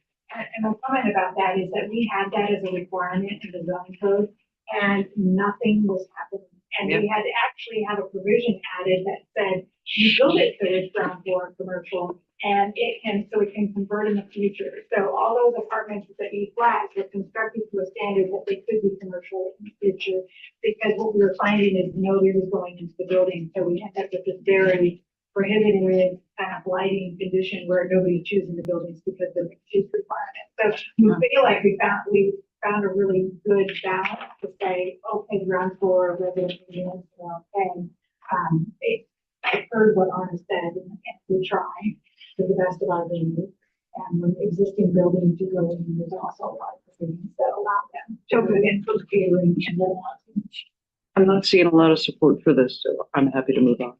Yeah, all those condos, they supposedly were gonna be mixed use I'm in not talking, Washington, and so yeah, didn't happen. I'm not trying to go for like fall for some specific thing, just Callow Avenue has public access requirement, that's all. So if there's not support for this, let's just move on. Okay, Mr. Jackson. Take breaks. Jane, you I have a comment? question on neighborhood business. In neighborhood business district, it doesn't have to be business, obviously, right? Like my neighborhood business district in District 4 is got 4 businesses, and the rest of it is nonprofit. Is there anything we can do to strengthen a neighborhood business district to make it actually available for businesses? I think we have to talk to Kylie about the contribution and the churches on July. Well, they, Yeah, I mean, in certain, yeah, so I would be concerned about doing something like that. Can I would be interested, may I? I'm not just going for churches, I'm saying for any nonprofits. Because there were existing businesses there that are no longer there. May I piggyback onto a question? Onto what you're asking and just ask, can you expand it when there's not neighborhood businesses in the space that's zoned, can you expand it to another Yeah. area?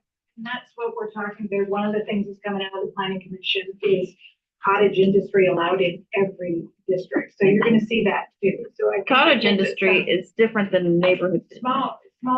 No, you could have Talking about like, a small restaurant or a small coffee shop. Okay. How Yeah. it converts from Mhm. house to actually a coffee shop. Dock Or state. a That's knitting interesting. store, or, you know, any. of that Okay, kind so of that's stuff. state, like That's a coming barn. early cat already. cafe. A cat. But I just don't charge. Mr. Jackson, Thank are you. are we ready for the next one? I was gonna say, Kylie had her hand up and I thought it was relevant to what we're talking about. Okay, all right, no. Number 12, tree canopy. Tree canopy. Okay, so no action on that item. That's a big sounds X. like? Okay. Tree canopy. So, Central Bremerton is noted as having very little tree canopy. There's a number of recommendations about how we can increase tree canopy, particularly in that low-income area. If I could just introduce the subject and then go grab my battery cable, it says that I'm extremely low on battery. I wasn't 100%. Hey, I got plenty. Does that one work? It's a different one. Back. It's just a thing. I think we can continue with the I conversation. told you, you can I'm have still it okay. I'm anytime. still okay. Think on that. I'm at 16%. I don't know how that happened. but I'm a I 98. charge There you mine. are. No. I'm. I'm sorry, the staff response to this Yes. too is that we will be discussing the zoning code for landscaping section I'm already plugged in the second half of 2025. And so this might be appropriate as far as increased urban tree canopy is concerned, including that in landscape code provisions for the second half of 2025. Then Start off. Jason. So it says consider vegetation selection. Why do we even have that in? Because I mean, that's pretty much. That's anything in 2050. I'm guessing you're right, Garrett. Okay. Well, like Is I was- everyone here familiar with that? This is a not. copy I'm paste so from sorry. the comments, so if it is in 2050, that was free to be debated when we open that code section, second half of 25. And we certainly will be considering upgrading the urban tree canopy with those code provisions. So is this a bullpen item? And I just Go ahead. propose, if we're going to consider it in the second half of 2025, and it's May, and there's at least one, if not two other comments that I made that are where DCD responded with see the packet for 2025. Can I suggest that if any member of council wants to bring up any of these, great. Otherwise, let's just. Yeah. Keep moving. Bullpen. Yeah. bullpen. It's in process if you. Vote, we will place it in the vote. Okay. 13.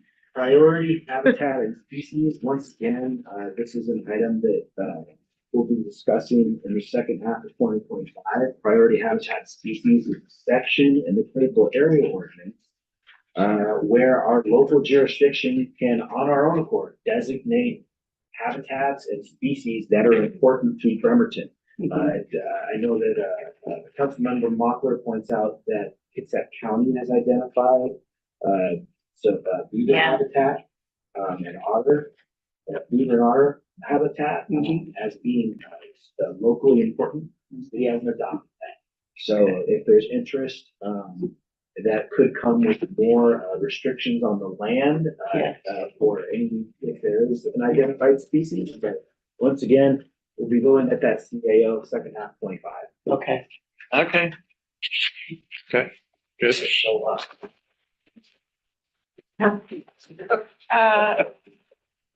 May I propose a break shortly? Do you think we can finish these last five?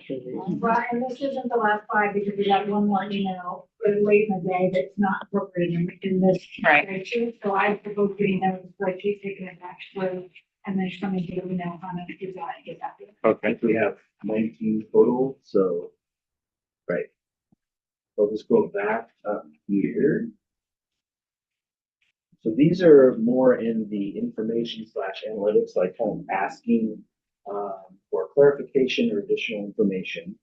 And we had one that pointed out that there seems to be an error in the number of police personnel in our city services section. I confirmed with the chief that there are 81 positions, but only 77 that were filled. So we have open positions with the police department. So the math does add up, but we just don't have all those positions filled. Okay. It was a point in time, when we received this information. It's not supposed to be current to the day, just a point in time calculation what we had. It will continue to change as positions filled. Okay. The next for greenhouse gas emissions. So requests that more information on greenhouse gas emissions are provided. What's we help reduce them. So we have in our environmental appendix, I can pull it up real quick. The greenhouse gas section. With additional information on greenhouse gas emissions, including measures on how to reduce them that are, I'm really just going super fast, but a low, medium target scenario, depending upon how aggressive the city of Bremerton wants to be. And we have a table here that discusses, what efforts we could take from, public education, van pool services, monetary incentives. There's in the environmental appendix, there's a section on greenhouse gas emissions and efforts we could take in the future at the city. But basically, oh, I'm sorry. Oh, feel free. Since your response is that House Bill 1181 doesn't call for this until 2029, no action is anticipated before then. Just requesting council look at the largest greenhouse gas emission sources, and then I'm happy to move on to the next one, which is going to go into the full 10, the shoreline management program, because the 421-25. That's all. I have a clarifying question. Is this, correlated in our discussions? I mean, I see it listed the KRCC goals. So I feel like this is almost mirroring conversation that we've had with, I believe Christine Rolfes was spearheading this kind of language. And so is that mirroring that, or is this a different metric that you're using here? These figures are pulled directly from the Kitsap County Community-Wide Geographic Greenhouse Gas Emissions of Yeah. August 2022. Okay. All right. I mean, I guess I answered my Coordinating question. with anybody except those reference sources. Just that all PSRC jurisdictions will have to update their comprehensive plans before 2029 with an updated section for greenhouse gas emissions. So that is on the planning list. But the KRCC has already done this ahead of time. Am I right? Kitsap County. KRCC has already done this ahead of the 29 now. I can't say. I don't. Nobody has. You're Okay, we're good. And we really need to look at the Think so. specifics and gauging whether the RCC policy does that's what statutory requirements. It feels like it should come from PSRC to KRCC to city, All the county. jurisdictions have to do it with 2020. So Thank it you. wasn't anticipated that we were doing this measure. Okay, thank you. That's it. Okay, number 16. All right, for the shoreline management program, there's some information requests about the assessment of the success of the SMP. How have amendments that were made in 2021 affected the city? And as far as where separate maps included for the SMP. So there's a number of questions here. I'm happy to either have a discussion, or we could say that this is in the bullpen for the second half, whichever you prefer. Yeah. Okay. You know, it would be nice to get answers to these in November, but hey. Okay. Number 17, Mr. Jackson. Mapping scale. So, noting that on the maps that are in the comprehensive plan, that the scale isn't sufficient so that if there's a wetland in central Bremerton, that you might be able to see it. And then ask where you might find an interactive map. So in the staff, and that goes, also goes for the 100-year floodplain. And so we point out in this supplemental information that's available, gets a good parcel search. And then we list the map sources, where those mapping, that mapping data. Thank you for answering the question. Okay. Number 18. All right, geologic hazards. So this notes that, due to climate change, geologic hazards are becoming a greater concern, more dangerous, and urges staff to use, the most current, research before approving permits on slopes. If we do have individual projects that are proposed on slopes or within a buffer of a slope, then that requires a stamp of a geotechnical engineer who maintains that license.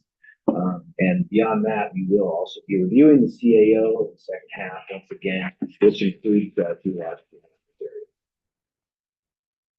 Council satisfied with that? Mhm. Yeah. Next one. Multifamily housing and low density residential zones. So just noting support for 3-story residential multifamily in LDR. Remember taking that picture when we're on our council walk of council member Mockler in front of the 3-level LDR, which, early support. And just noting that this is already incorporated into the comprehensive plan for multifamily housing in the. So that's the last of these comments. If we're ready to move on, and then we have some additional thing that I can go through. Okay, so as promised, it's 6:34. Let's take a 10-minute break. Actually, 11. Come back at 6:45. You're good to us. Thank you, President. Good, thank you. See what it makes.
Okay, we're back in session. Mr. Jackson, go ahead. Okay, so late in the day, we got what you have in front of you. For some You know what, additional revisions for council to consider. If we're gonna be making progress for providing some revised materials to the next study session, get through these from council direction on whether to move forward with these or not. So if you could move through these one by one and get council direction. So fill out the document, and I believe this means for the whole comprehensive plan, change citizen to resident, citizens, citizenry, and resident, or excuse me, citizens, citizenry to residents. Jane, Absolutely, yes. I don't have an issue with residents, Bremerton residents. That's fine. Great. Land use, Minette is the only neighborhood center, and asking what other neighborhood centers want. And noting that, neighborhood centers should, once again, that issue about public access for DCC, which I think we've gotten. Feedback on, just that, with 2016 comp plan, Minette neighborhood center. Would be, only identified neighborhood center. Okay, Okay. moving on. For the environmental element, we had talked about HB 1181 being due in 2029. This is new, established programs and policies that maintain and increase forest and vegetative cover. Where are such policies? We do have some policies to preserve and enhance the urban canopy, tree canopy. If council would like that, those policies emailed to them, we could do that, or if you'd like to talk about programs and policies and entering that comp plan, that's pretty vague. Also asking about assessment. How do we assess whether we have maintained or increased? I think that is an interesting topic because we did bring that up originally. How do we assess that, the increase? What does that actually mean? So we I do would- have GIS layers from the Department of Natural Resources. We have a map that's included in the comprehensive plan, kind of a baseline of tree canopy in the city. I imagine that there will be future, funding dependent layers created by DNR that could be used to see where tree canopy has been added and subtracted. I'm not sure how fine grained that could be, but if you're asking for how to possibly track. And so these are, it wouldn't be appropriate to use Kitsap County layering, as we mentioned before, as a standard for. They have some layers, but they don't have all of them. The tree canopy layer was provided from DNR. Okay. Are there strategic areas for tree canopy to increase in this? I didn't say that right. Is there a goal to increase tree canopy in specific areas and also to retain tree canopy in spaces like our watershed?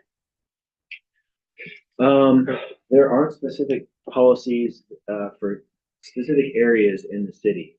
There's policies to add urban tree canopy, so I imagine individual capital facility projects.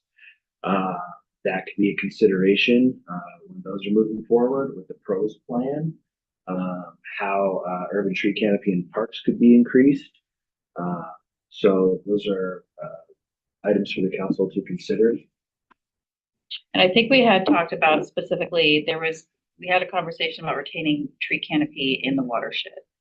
I just feel like it's worth mentioning again, because it's something that's important. And I know that we talk about the industry of, and we talked about laminated root rod, and we talked about, needing to take away and how conservative folks are. I just wondered if it's anything that we wanted to discuss. Paul, isn't there along with a long range forestry document? Right. Isn't that part of the comprehensive plan update? Well, it's gonna have council approval. I don't know that it's really referenced in at this point, but probably should be. You can make that reference. Okay. Thank you. I think we have buy-in to make the reference to the utility landscape comprehensive plan. Thank you. This next one, Mr. Jackson, do you not, I'm suggesting that we don't discuss Yeah, let's this one. keep moving. Skip that one. Okay, here there is a proposed revision to E1H. Takes critical areas, habitat and their natural environment for land use plans, surface water and stormwater management plans and programs, comprehensive park plans, development regulations, and site-specific project review. And then what I imagine would be added here would be annually review specific development regulations as used by permit technicians to ensure that the regulation fulfill this intent. Who would review that? Who would build that cat? Yeah, Because I'm guessing any permit tech has to have another set of eyes looking at that in the permits before they're processed. Yeah, I mean, really the regulations are in place, which we will be reviewing, that fulfill the intent. So, I don't know that, I don't know, this is really for council to discuss. It seems like it may be kind of a subjective statement, whether it's being fulfilled or not. I think that the regulations are supposed to, enforce the intent. So if anything, regulation would need to be reviewed potentially, not necessarily. Individual permits, that might be a difficult yeah, I thing. didn't know the right term. Well, now, You know, To people me, are- it's too specific directive. This is a comprehensive plan. Now we're getting really down into the details of. I just don't see it being in this document. Okay, I put Yeah. this in because I testified a few years back on some wetland regulations that the county was doing and mentioned that it was important that the regulations carry out the intent. And everybody thought that that was really interesting and sent me emails going, this is really great, but they apparently don't know how to build that cat either. Okay. Next one, Mr. Jackson. Okay, so, I haven't had a ton of time to review these, but I believe this next section is just some narrative, from our environmental appendix. So this isn't a vision, goal, or policy. This is some narrative language from our environmental appendix. Simply asking to write in Wright Creek and otters and beavers, which seems like it could be fairly easy. Mhm. Yeah. Mhm. Okay. Yeah. We've already done the next goal. Okay, so for that one, housing element, ensure that limited equity housing cooperatives are legal in Bremerton as they are in Bainbridge Island. I think that's a fairly specific ask, and that would be maybe more geared potentially in the zoning code, if not outside of the zoning code. But research that more. But up to the council to debate whether, that should be the housing. I don't even know what limited. Yeah, I think that would require a big education. I've never heard of that term. Okay, how about if I just redirect that question to legal? Okay. it could also be a retreat topic for. Yeah. We haven't said that yet. You know what I mean? We. Yeah, that's on the list, that's- but we haven't used it yet. I'm pulling out the idea for the first time in the whole conversation. Okay, so council bingo, we can all check that as well. That's right. This kind of goes back to the previously discussed item, Yeah. restrictive zoning within a 10-minute watershed of centers. I can't remember if we both had that or not, but we can review the record on that discussion and go. Pretty sure forward we with both that. had it. We both had it.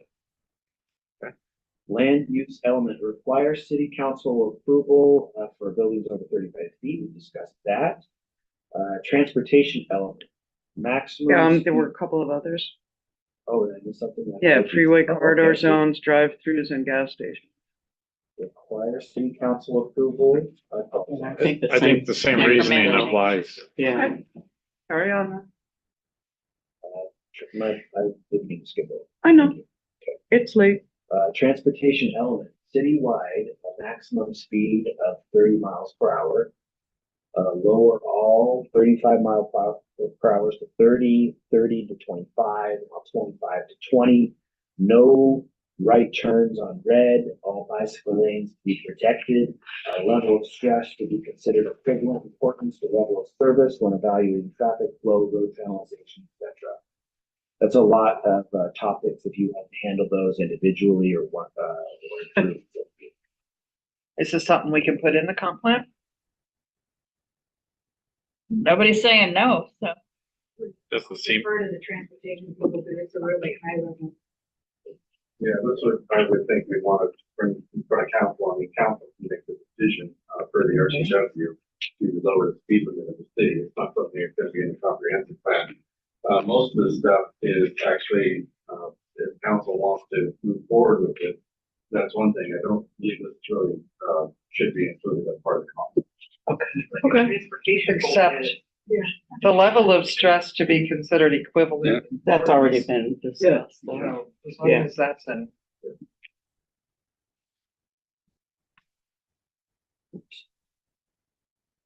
And then I did some asks for my district. For District 6, traffic calming on 13th between White Pop and Kitsap Way. Can Not I- gonna be- You don't have to read all Interrupt you these. really quick. Is this, like, I find this fascinating, but is this something that This we is all think tip stuff, isn't should it? be discussed relative to the comp plan? I don't I believe think it it's should be just in the the tip. comp. Yeah. I think it's tip. Okay, The tip, then yeah. we can move on to the environment element, Um, which is from November, and you've just given us all of that. Would you like to make sure I didn't say anything? Or did you- Oh, I'm sorry. All done. See that? We've done all That that. was fairly Perfect, painless. there was There's one a there. little bit of that. But I would ask the members of the Public Works Committee to look at the. Yes. Absolutely. Thank Yeah. you. Do we have emergency preparedness in the comp plan in terms of geologic and extreme weather events? I will email you back on specifics on that. Okay. I'm sure that we have reference to the. Somewhere, okay. That would satisfy what my question. So that was, about that just stuck HP. out of me of, yeah, going, yeah. All right. Thank you, Mr. Jackson. Thank you, Director Spencer. Good job. And thank you, Lana. Yes, yes. Thank you for the use of your check. Oh, And vacate. Right. Okay, folks, we got one more item on the agenda. Item A6, proposed ordinance authorizing a 6-month moratorium on new applications to the multifamily tax exemption program. Presenting is our Council Vice President, Jane Revlowski. Go ahead, Jane. Okay, so, my presentation is basically what is included in the packet. Plus, I sent you all an email later, just before council started, to discuss one of the portions of it, which is the community outreach, which there's a lot to it. And I just want to make sure if we move forward on that portion, that everybody understands what the outline of real community engagement would be, because it hasn't been something that we've gone as in-depth before. So it's not necessarily, well, it'd be great if we could do it. I don't know if we have the finances to do it. So I want to make sure people know what a complete community engagement process would look like. So the reason why I have asked for a 6-month moratorium is, for one thing, it didn't seem clear to me that all members of the council, both past and present, knew that the tax burden that the multifamily tax exemption is not paying is transferred to taxpayers throughout the county. So that means everybody who pays taxes, property taxes in Bremerton, pays more money because of this multifamily tax exemption. So I have clear, because I'm still wrestling with that, and I understand. I just don't understand how that's then done, because we get a certain amount of taxes. And so how does, Point of it's order, in that email that point of order, I'm curious if Jane's finished with her presentation, because normally we would Okay. save our questions and Okay. then, is that okay? okay, So there is clarification in the email that the county auditor's office sent. Okay. And they showed what the tax rate would be for the average household in Bremerton if there was not the multifamily tax exemption, and if there is the multifamily tax exemption. And those of us who pay property tax, and all tenants, because their landlords, if they're paying property tax, have to adjust their rents accordingly. And so, like, this year, as a snapshot for 1 year, is for the average household in Bremerton, an $80 increase in their taxes. But this has also been going on for the past 8 years. And like, for me personally, I used to own a second house. So based on this information, because of course this year is the highest tax exemption that we've had so far, but it's going to get higher next year, I calculated that I've paid over $1,000 extra in taxes because of this multifamily tax exemption. Now, of course, we have gotten the benefit of more housing, but we haven't gotten the benefit of more housing for the average Bremerton resident, because only 3 properties have taken the 12-year option, which calls out for affordable housing, but it's not affordable because the definition of affordable housing is no more than 30% of your household income. And our household income in Bremerton is much lower than the county. And the way this chart is done anyway, we're looking at just area median income. So we have that they're saying moderate income for one person in Bremerton would be $96,000. Well, I don't know. I'm sure there's lots of people who make 96,000, but I wouldn't consider that moderate income. And that's just for a 1-person household. Now, a 4-person household, they're saying you can make up to $137,000 and be eligible to get a moderately priced apartment in one of these 3 buildings.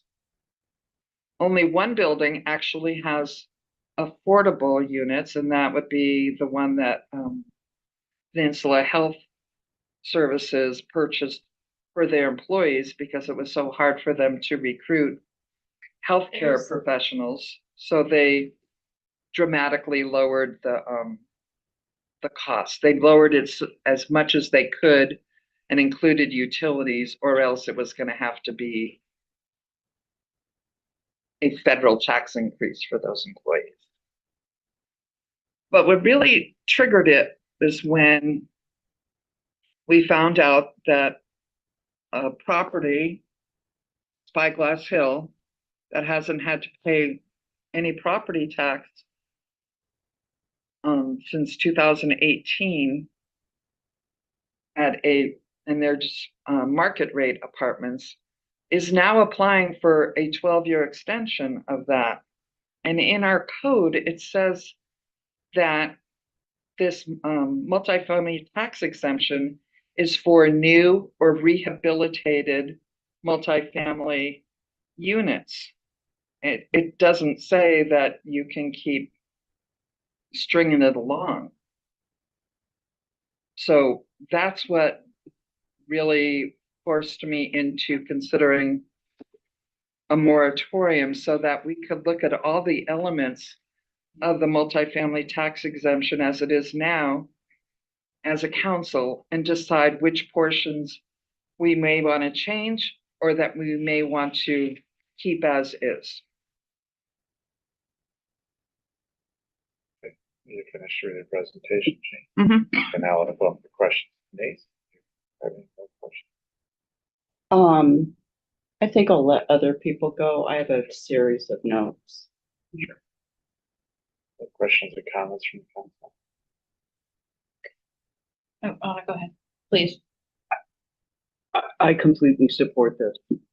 The intention of the MFTE and Mayor, you and Director Spencer in early 22 pushed really hard to get the AMI lower to reflect Bremerton income levels.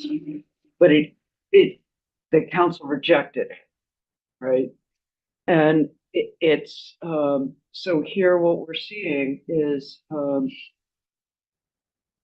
that there aren't, affordable housing is not being built as a result of the MFTE. That's what is apparent. And it's certainly apparent enough to deserve 6 months of closer study to see, is this working? And if it's not working, how can we make it work? Because all of us agree that people who live here should be able to live, indoors. So I completely support this. I think pausing and looking and studying again makes really good sense in this context. Alden? Okay, Jen? Thank you. We've been talking about this for a while, but what we needed was research. We needed the data. We needed these examples. I remember part of the conversation about MFT in the past, centered around how, in some cases, developers have been kind of manipulating the rule and setting aside only certain specific numbers of like 1-bedroom units, which doesn't serve the population. I believe we have code that addresses that, where it's you have to have a certain amount. And I'm just wondering if Director Spencer, if you could remind us of what the code says now for the set aside. They have to have equal amounts, so it's 20% of the units, and those 20% can't just be the studios. If they have options for studios, 1 bedrooms and 2 bedrooms, you have to have a mix of all types, and our code is specific about that. Is there any grandfathering? What do you mean by grandfather? Okay, we changed the code to, I think my second year, I think. 2022. Yeah, so it was, yeah.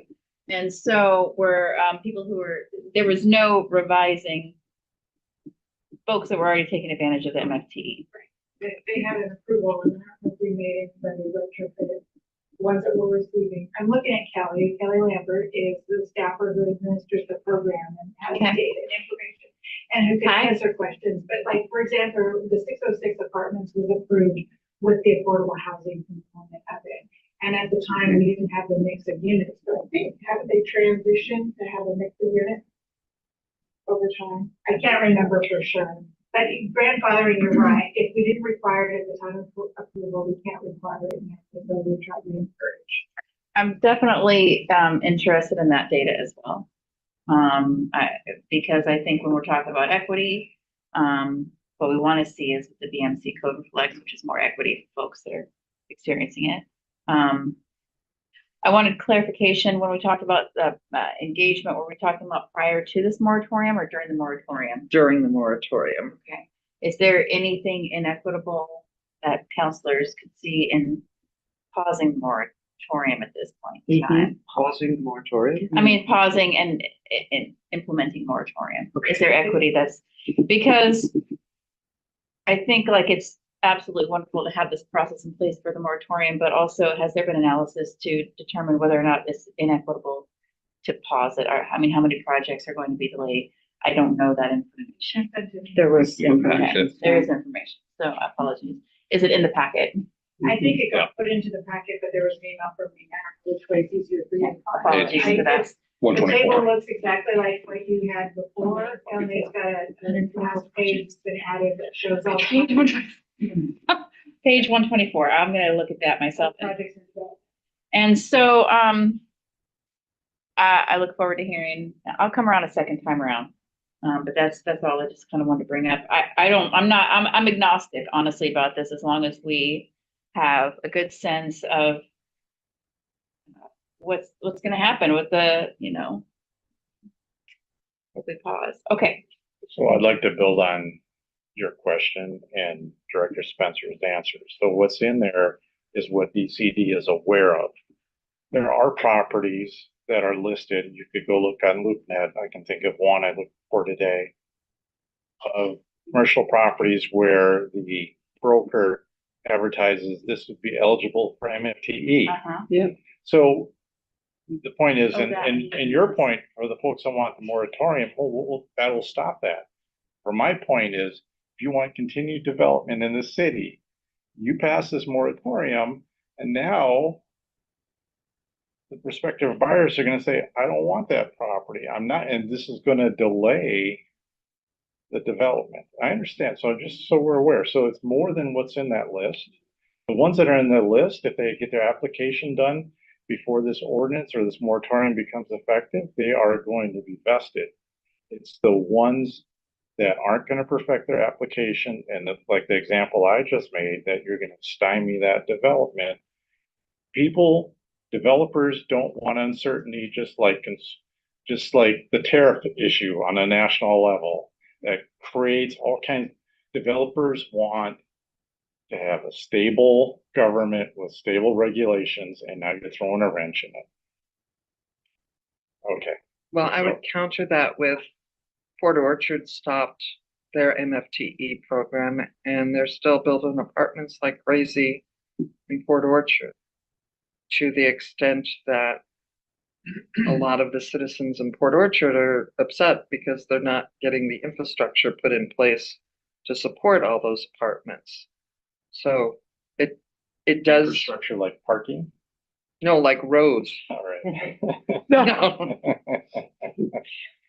Parking should be market driven. All right. So thank you for your response. And now we go, Denise, do you have a question? I have just a few come-froms with this. Okay. You know, this has been an interest of mine for a long time, even before I came on council. And I just have a perspective, I think, that could be a little bit different, and I want to share that. A multifamily tax exemption is not an affordable housing tax exemption. Let me make that clear.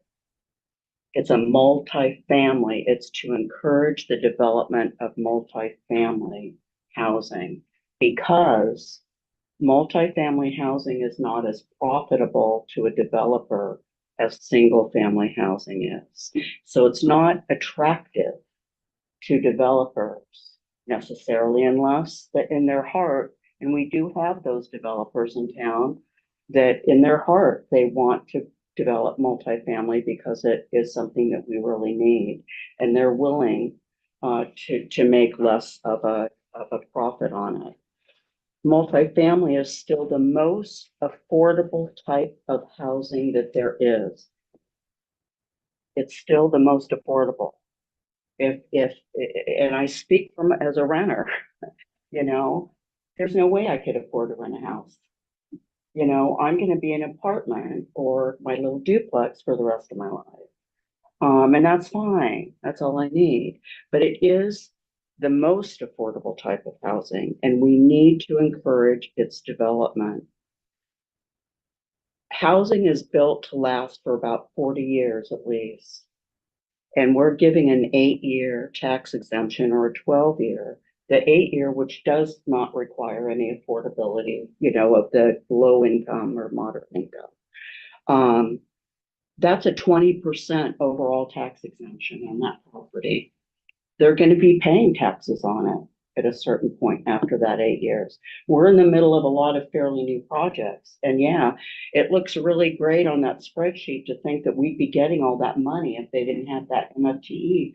But I will tell you, and this is true, it would not be built. Those projects would not be built if there wasn't the MFTE. So we wouldn't be getting that tax income. But it's built now.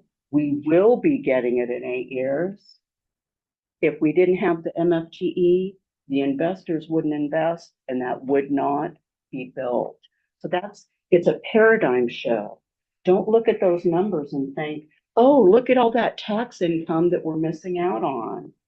Those developers would not build that housing. We'd be without the housing and we'd be without the housing in the future years. There's also a misconception out there that developers make millions and millions and millions of dollars. And what people don't realize is they spend millions and millions and millions of dollars to build it.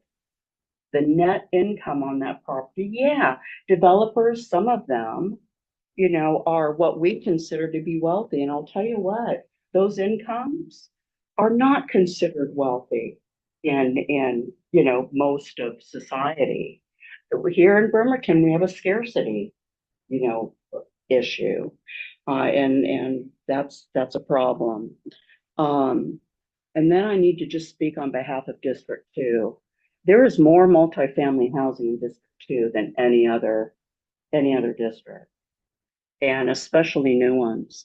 The Wheaton Landing complex that we just dedicated, that was built with MFTE and purchased by BHA.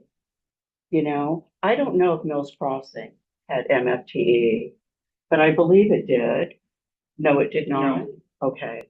But a lot of the housing, the Sage Apartments that's now owned by Peninsula Community Health Services, was built with MFTE.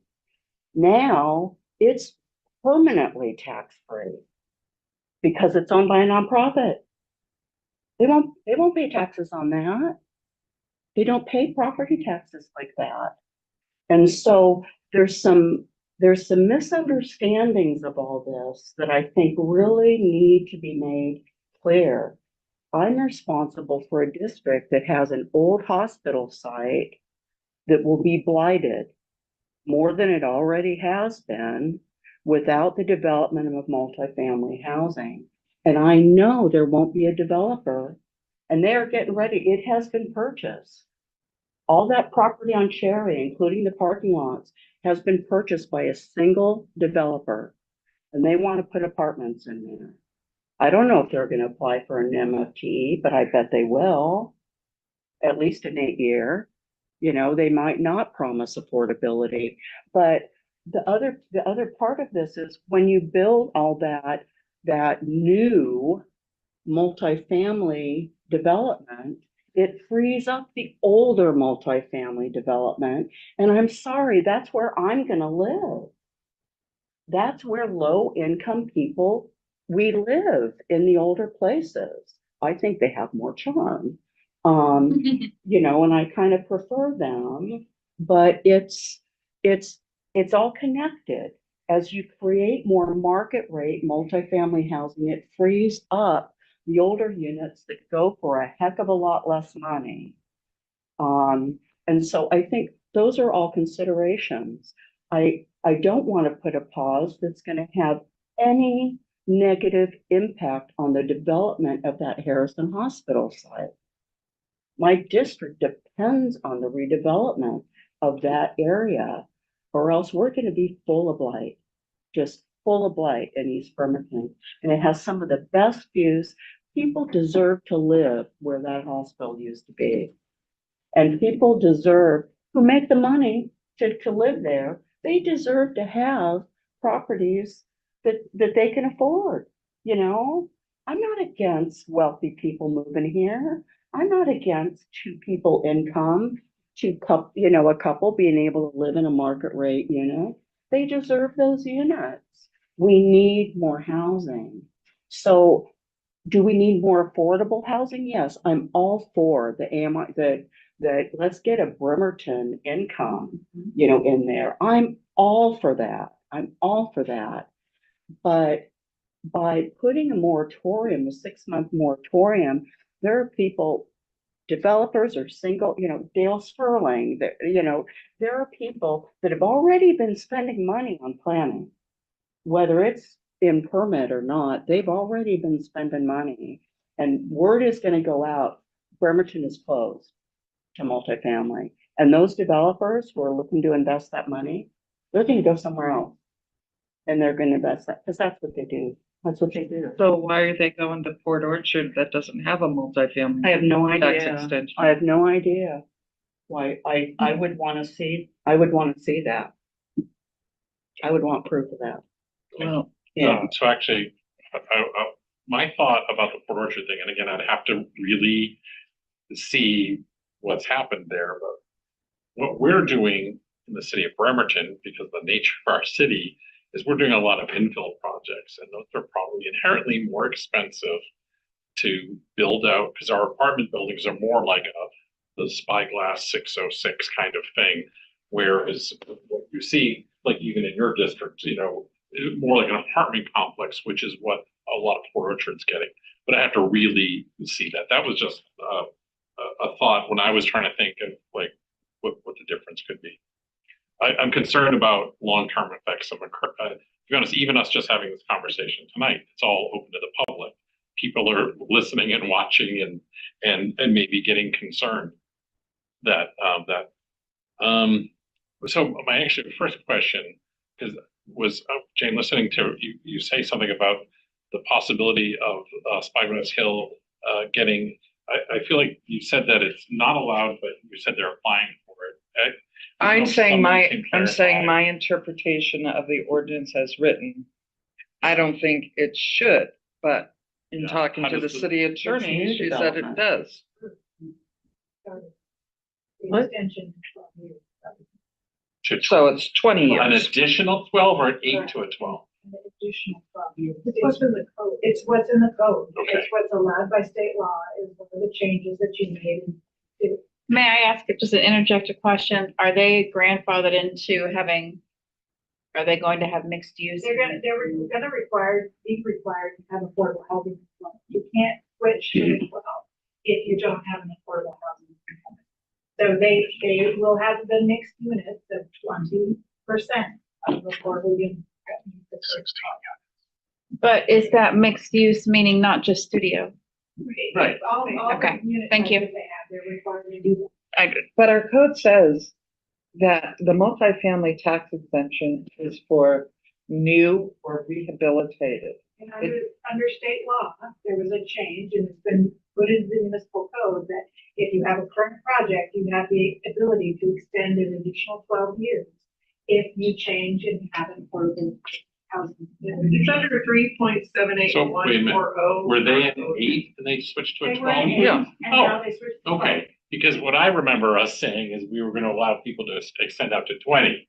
So that's Right, that's the the point. combination, Yes, but they that's- had to convert they had to, okay, all right. So, and then that's a moot point then at this point, if it's already, But I thought the 20 was if you put it to your title that they were gonna stay affordable. There's different spots. There's the conversion one and then there's the 20-year one right from the get-go. Both are allowed. but this one doesn't require them to, They're They don't required have to have to stay. 20% unit mix affordable. just for the period of the exemption. Yep. The 12-year period. Okay, correct. all right. I'm not saying that these details are all ideal. Okay, so, yeah, Denise, you said a lot of really great things, so I'm kind of just gonna echo some of them. I definitely think that we need to be building is all levels of housing. And and I definitely support us changing to, I feel like I'm all over the place, changing to better income levels to better reflect our community. Or I'm gonna go get an affordable unit, I think. You qualify. So I guess for me, I'm open to talking about every single piece of this that we're talking about. I'm not convinced what the crisis is for the urgency of something like the moratorium. And so we historically don't do an all stop on something so we can take time to do it. So this is a little sort of a departure from how we would normally do things. And again, and I didn't really think, even if we do it for exactly 6 months and come out of it with no change, that there's going to be a lag because people aren't going to be there on day one because they're not assured of what that outcome is going to be. The other thing is, if you look at you know, the pieces of what I'm about to say are facts, whether it's exactly cause and effect, but there were no units built, no multifamily units built in Bremerton for years and years and years. And that's why we got into such a bad place. And during that time, we also became the place that was the cheapest place to live in the county. When this happened was when we started getting some of these places for people to live. Where would these people live if we didn't have them right now? You know, I guess Port Orchard, but Or Mason County is where a lot of people are. Mason For the County. 400 units that got knocked down in East. Right. West Side. anyways, I guess, but back to kind of the original thing, this thing about, you know, the tax burden kind of shifting.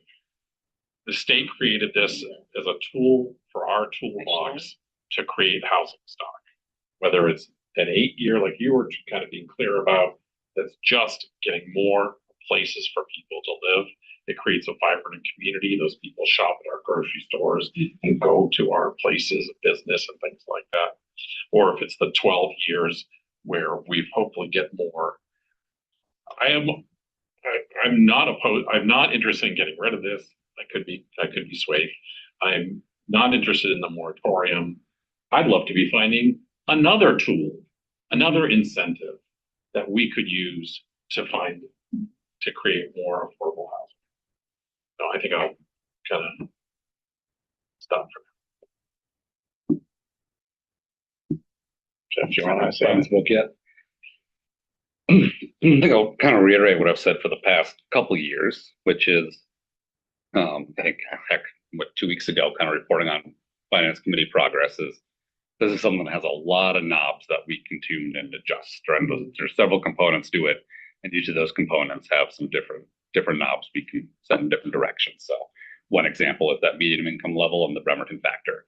When we went back a couple of years ago, and let me take a step back and say, right, I think everyone on this table wants there to be attainable and affordable housing in Bremerton at lower housing prices, right? That's the goal, make the city livable. And the question is the MFT doing that? And when we talked about turning the knobs a couple of years ago, the proposal was turning a lot of knobs all at once. And the worry was that you wouldn't have this program. And if you believe it's creating or lowering the price of housing in general, then it would have killed that and housing prices would have gone up. So that was where I think the majority was a couple of years ago. I keep saying, yeah, this is something that should be revisited in market conditions every couple of years. We really should be looking at it. So I want to say I really appreciate all the data deep dive and that we are talking about it, because again, this is something that can shift with us. So I do want to mention, because I think one thing wasn't brought up, is in this last legislative session, there was House Bill 1494 that passed and was signed into law by the governor, and it modifies the MFTE program. I don't know, we haven't talked about it too much, but that's kind of hot off the press too for us to consider. And essentially from the okay, go for it. Yeah, no, give me your understanding. Yeah. Yeah, it's to expand it so it's available to counties. More places. Previously, it was not available to counties. So my concern would be is if the county has it in our UGAs and we don't, that's another factor. Because they don't currently have a program. Because they were allowed to do it under the. Yeah, there was some language about reporting. Yes, so I think I didn't, when we reviewed it earlier this week, it didn't appear that there was going to be a major shift in any of our discussion. related to that. Oh, okay. I think we're good there. So there's maybe even one more that's putting on there. It's an additional 20-year exemption for homeownership if at least 25% of the units are sold to a qualified nonprofit or local government partner. Anyway, we haven't really talked about it in depth, but I think the question with the 8-year, right, is do you believe creating multifamily housing in general helps people out? And if you do, is the 8-year needed still at present to get that housing built, or would it be built if it wasn't there anyway? And we've had some data in the past. I feel like we don't have the data, still don't quite have the data in terms of all the different buildings and markets and how much the cost of building to build, how much they save from the MFTE to see how that pencils out. So I want to keep collecting that data. On the 12-year, it's same thing. Will it pencil out if you tune the different knobs this way and that way in terms of the percent of units that are set at low and medium income, and then how much you scale it? And I think we've had enough data already to say we could do the Bremerton factor tomorrow. I'd be comfortable with that. It's not such a large swing of the knob that it would affect it. So that, I mean, I'll echo other people in saying, if we put that up next week, I'd be happy voting for it because I think we have the data on that one for just that knob alone. But then the same thing goes for the 20-year and et cetera. So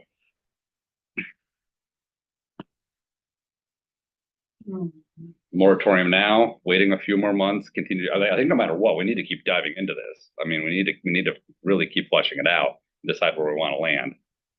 There seems to be a lot of resistance, though. I mean, I brought it up multiple times, and I get that, oh, we can't kill this. We can't kill this. We're not talking about this anymore. And so, to me, the only way we can talk about it is to just stop it for a while and work through the issues, because a lot of members of this council don't want to talk about it. And I'm not sure how to get everybody to talk about it without doing a pause. I'll talk about it. You've been very reluctant to talk about it. No, I've been very reluctant to do moratorium. All right, so Kylie, you have a comment, and then I'd like to be able to make my comment, then we'll go on. I think I have a proposed solution. I was gonna say, Me too. Yeah. I think folks have mentioned that we have revisited this previously and kind of refamiliarizing myself with that process. I found it really interesting.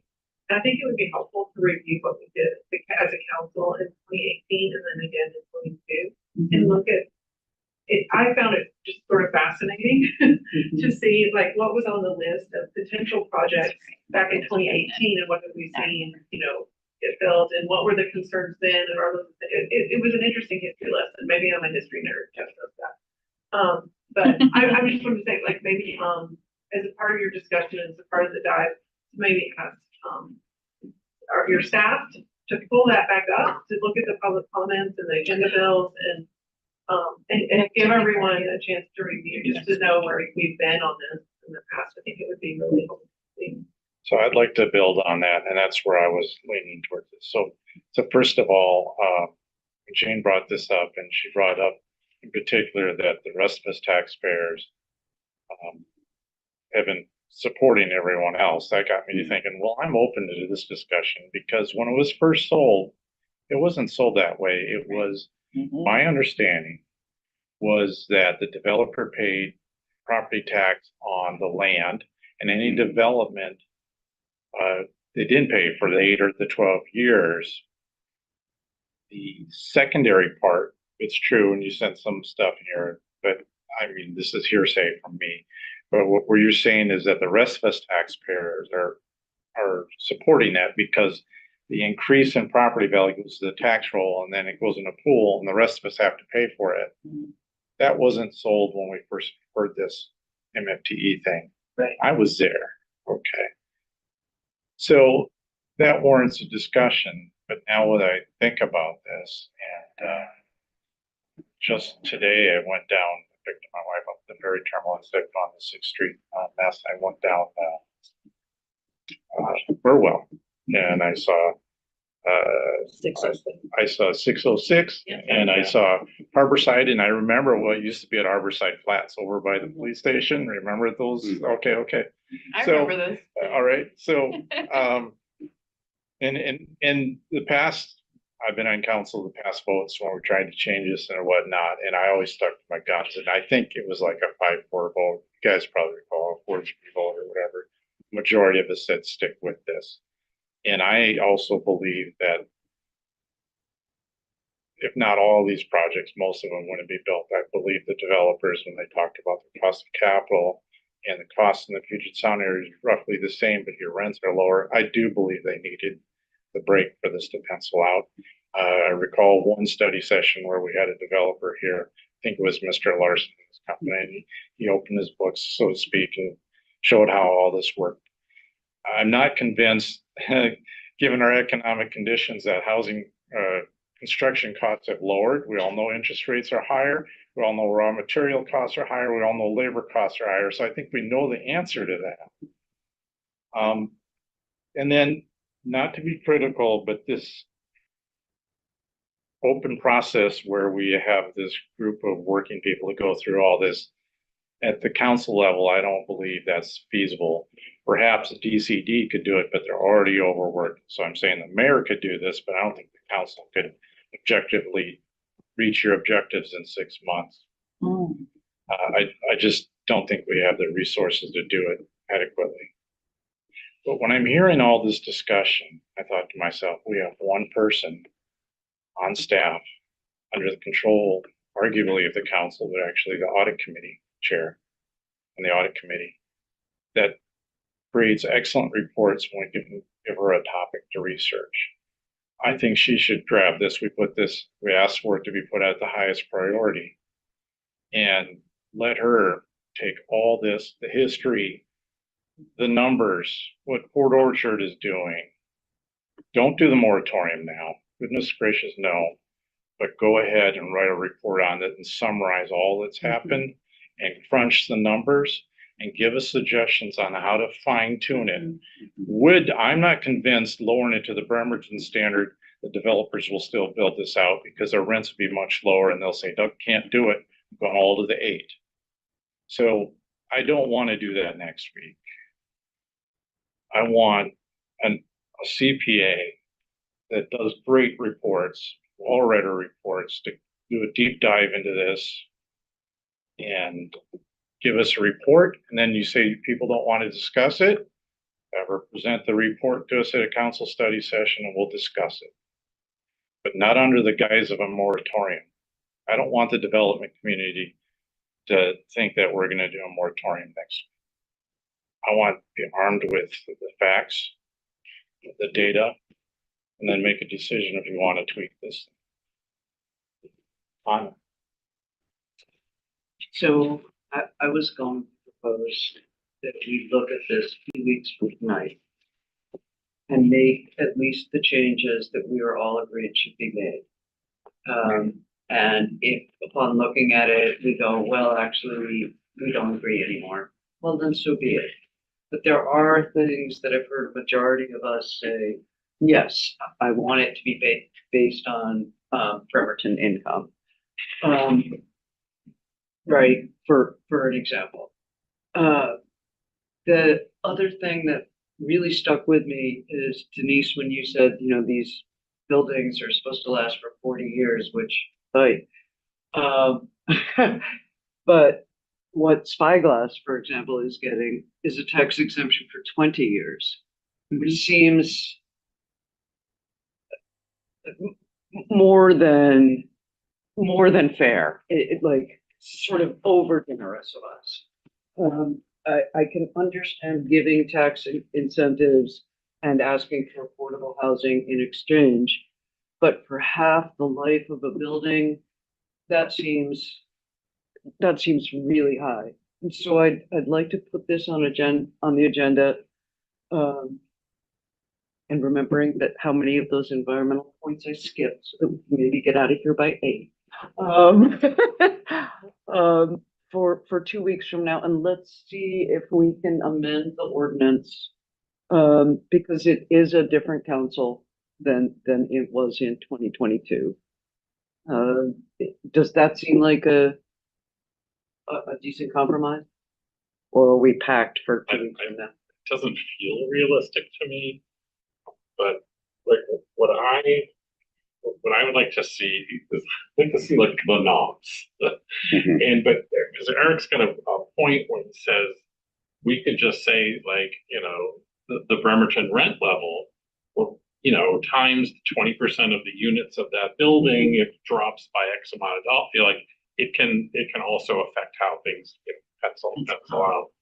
And you know, I'd love to see all the pieces of it and what's state law, like what can we not change because it's in the state law, the box the state draws for us to operate in, and then what are the knobs inside that box that we can change. I really like the idea of getting a refresher. That's funny. I can remember sitting like we were in the chambers, but on those plastic tables, like talking about this downstairs. And so I like that, but I really like the idea of, you know, somebody really doing a deep dive and just kind of like, you know. Were you talking about Auditor Sims, Eric? Yes. Well, I mean, I would have to ask the committee, and I will be happy to do that next Monday, but I can't, you know. And then how long would it, I have no idea how long would it Well, take. we'd be asking them, you know, we're asking with a silver bullet, sort of like, could they make this their, you know. It would be highest 6 to priority? 8 months. Because she's currently working on a project. And again. Could the project be bought? I don't know what the project is. The project is to do a cost benefit analysis of whether all the contract money, we spent 125K on outreach for the JCTP. We spent almost that exact same amount of money for outreach for the transportation element of the comp plan. And doesn't this justify doing communications in-house and having it be consistent? This level of communications, you know, where it's just, you do the survey, you have the open houses, you get the data, you analyze the data, yada. I mean, it'd be nice if we had neighborhood advisory groups in Bremerton, but, you know, I haven't met one yet. So anyhow, that's the project we're working on now, and this is not only a fiscally conservative project, but it's also one that directly connects to council's goal of more community engagement. And I'm saying 6 to 8 months because that's about, you know, Auditor Sims is only working 3 days a week now. So that's about how long projects have taken. And she's not within a month or two of finishing this one. Can I clarify? I have that audit committee meeting canceled for next Monday. Is that incorrect information? The audit committee meeting was canceled for Memorial Day weekend, but it was put on May 19th. It says May 19th. Okay, Okay. so It's yeah, canceled. So, okay, so it's on May 19th and and, we will hope to see you there. well, it would have been nice to have it not look like it's canceled on the, because I didn't do Yeah. that, and I'd like to keep moving on these Okay. council things, but I'll be happy to sit down and Okay. talk with you about this as soon Sure. as the meeting's over.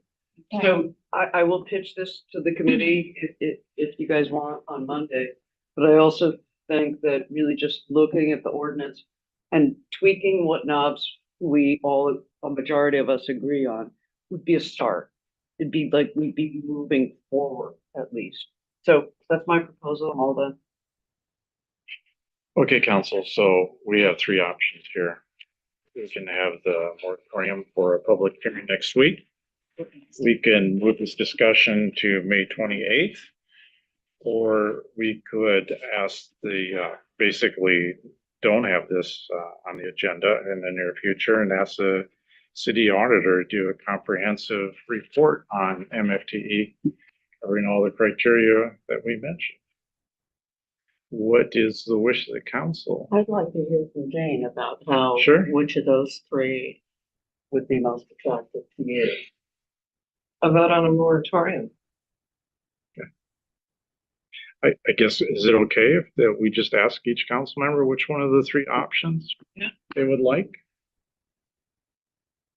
I'm not hearing any.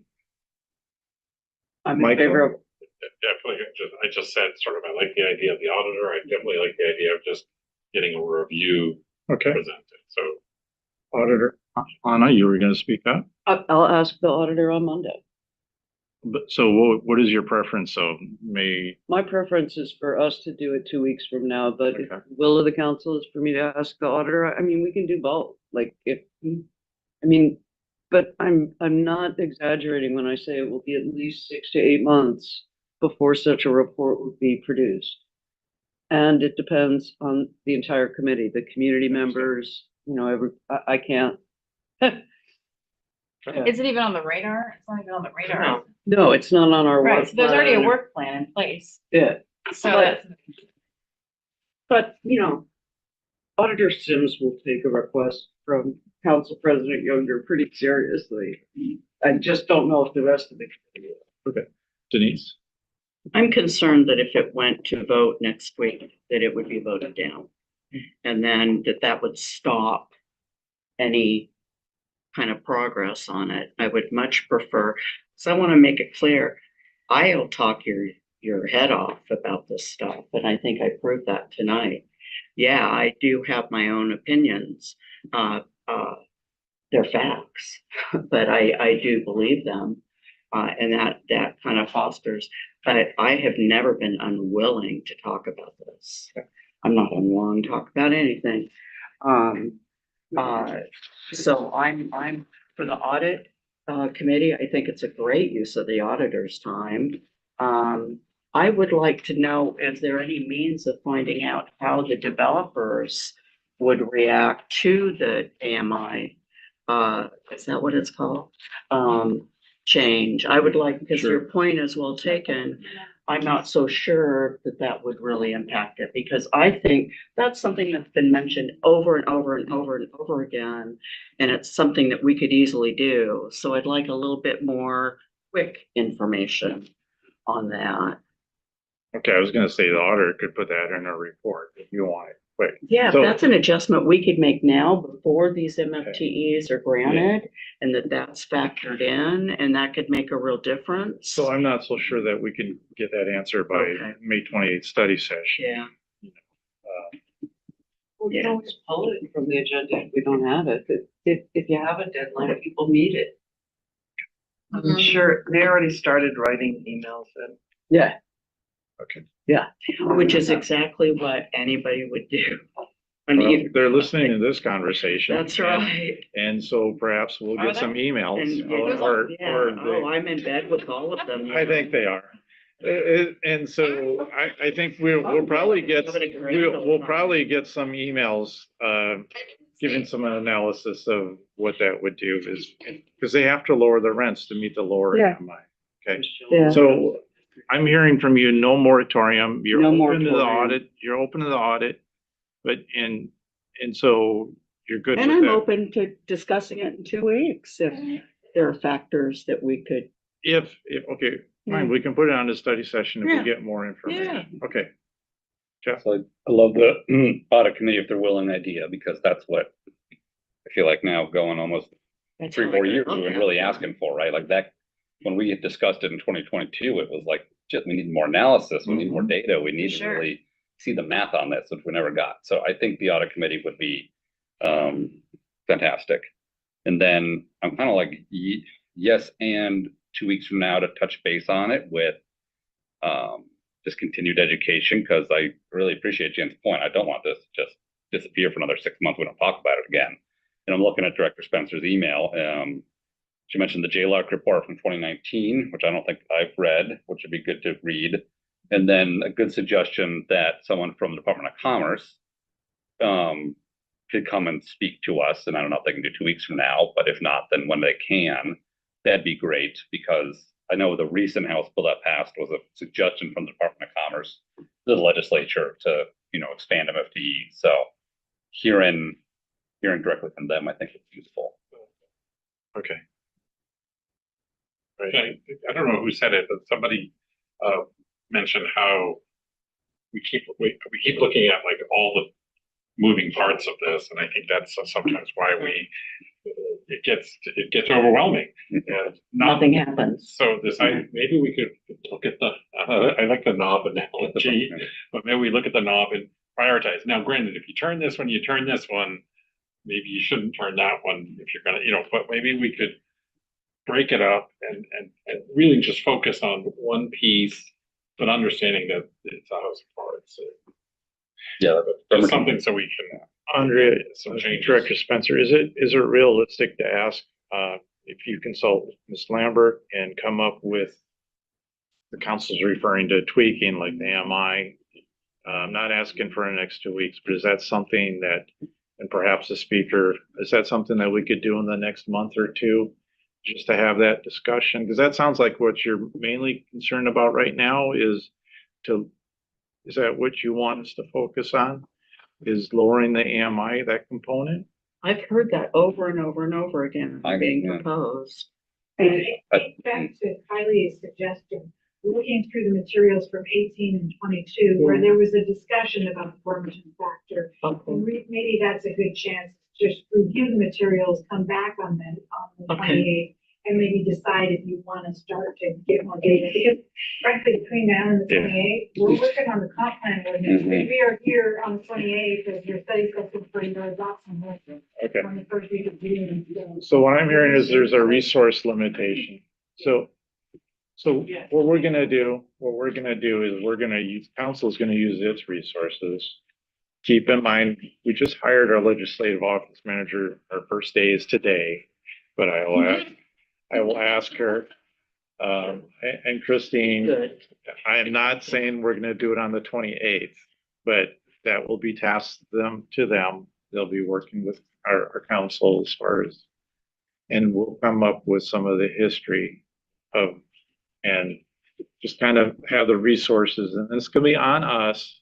We can have the study session, but it's gonna be on each one of us to read all these documents Prepare. before, Yeah. be prepared. And As long not as- send something at 4:30 p.m. And I was Yeah. gonna say, but as long as I get the promise, because we all have busy, so if that's the promise, we all come in armed with having read all the stuff, then we can have it. I would highly suggest that you watch the public comments after the meeting too. Okay. So, but first we gotta come up with the resources, and I'm not promising that it's gonna be May 28th, but it's just gonna be a discussion thing and not an agenda bill, so we don't panic the community that there's an agenda bill. It's gonna be a study session, a true study session, okay? We all good with that? Is that a decent compromise? And Kylie. I'd say out loud too for anyone in the builder community to send us Oh, feedback. absolutely. Well, Yeah. In specific to, if we're focusing on one knob on that Bremerton factor on the AMI, Yeah. like, We'd love to hear. Is having an MFTE speaker. Do any of you guys look at that email? I look at it as like we've taken, the incentive we offer, we've basically spread the burden out. But it needs to be, I think that we still want a return on investment, right? As a taxpayer who's paying an extra, like you said, $90. I want to know that that's helping, right, not just giving somebody who can afford something a break. right. Well, So- watch the public comments and you'll see what some of the developers said they were using that money for. So we'll provide a link to that meeting. And then, I haven't been asked, but it's okay. well, we had the majority and you had any time, but go ahead. All I really want to say is the majority, but hey, I'm not chopped liver here. with We never think that of you. Thank you for keeping this in the forefront. Yeah. And bringing new information forward. And so I love that and I appreciate it. And keep talking about it. That's it. You guys already made a plan. I'm with you on it. Okay. That's it. General counsel business, audit committee briefing. You guys have pretty much We heard got a the lot of audit, committees. have pretty much heard the audit committee briefing. I pitched it, what I brought to council about, looking at how the water utility, determines where, like, are we getting out over our shoes? Are we spending more money on those manganese treatments and well refining? And is that affecting the people who live in Bremerton at the expense of people who live outside Bremerton is their 150% of our rate covering these added expenses. So they asked me to get more fit material, and I am diving into the excitement that is the Water Utility Board. There's special dances, so I am diving into it. I will be bringing it to audit committee on Monday. I have a number of communications manager type positions, communications specialist. They've sent me like 8 different job descriptions. So if anybody wants to see those, give me a call. I got them all. I would say that Jenny and Christine are doing a pretty bang up job and moving ahead on it. Considering especially that Christine has been a person that has been 2.5 people for quite a while. The next audit committee is Monday, and I will get back to you after that. Thank you. Public Safety Committee. Let's see, we had no update from the courts. Legal talked about the automated safety cameras. What was the significant? Michael presented a memo that he had prepared about aspects of that sort of That's about okay. that, about how as we bring on new cameras, how the funds are restricted, but because we have legacy cameras, those are unrestricted. There's been talk of that stuff around, and then I think it was a follow up. Just if we brought on speed cameras, the chief said that like civilians could run those, which would be way cheaper. Could review that. Could review the video. Or not run the stop signs, not run the stop lights? That could be out there with a camera. Employees, not. Yeah. Not the police officers. Not sworn Like law enforcement. Vigilante, radar, Not volunteer. people with guns. Like put it on social media, we thumbs up, thumbs down. Okay. Chief McGanny brought up a thing, BNC talks about use of compression brakes. And it was really just like a housekeeping. The exception is like fire trucks and like, so there's coming will be just a little housekeeping to make the language more clear. Somebody brought up how maybe we're not following as clearly as it.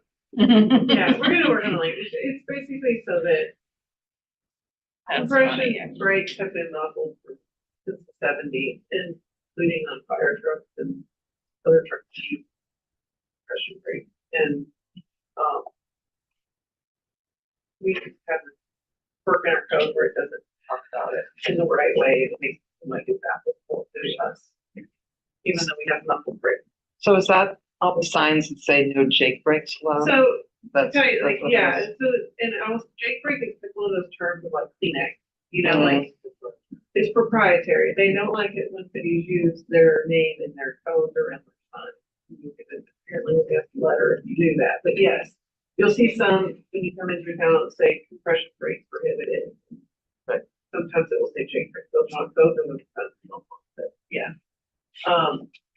But the reality is that unless someone has made a modification or it's really a truck, they don't make it right.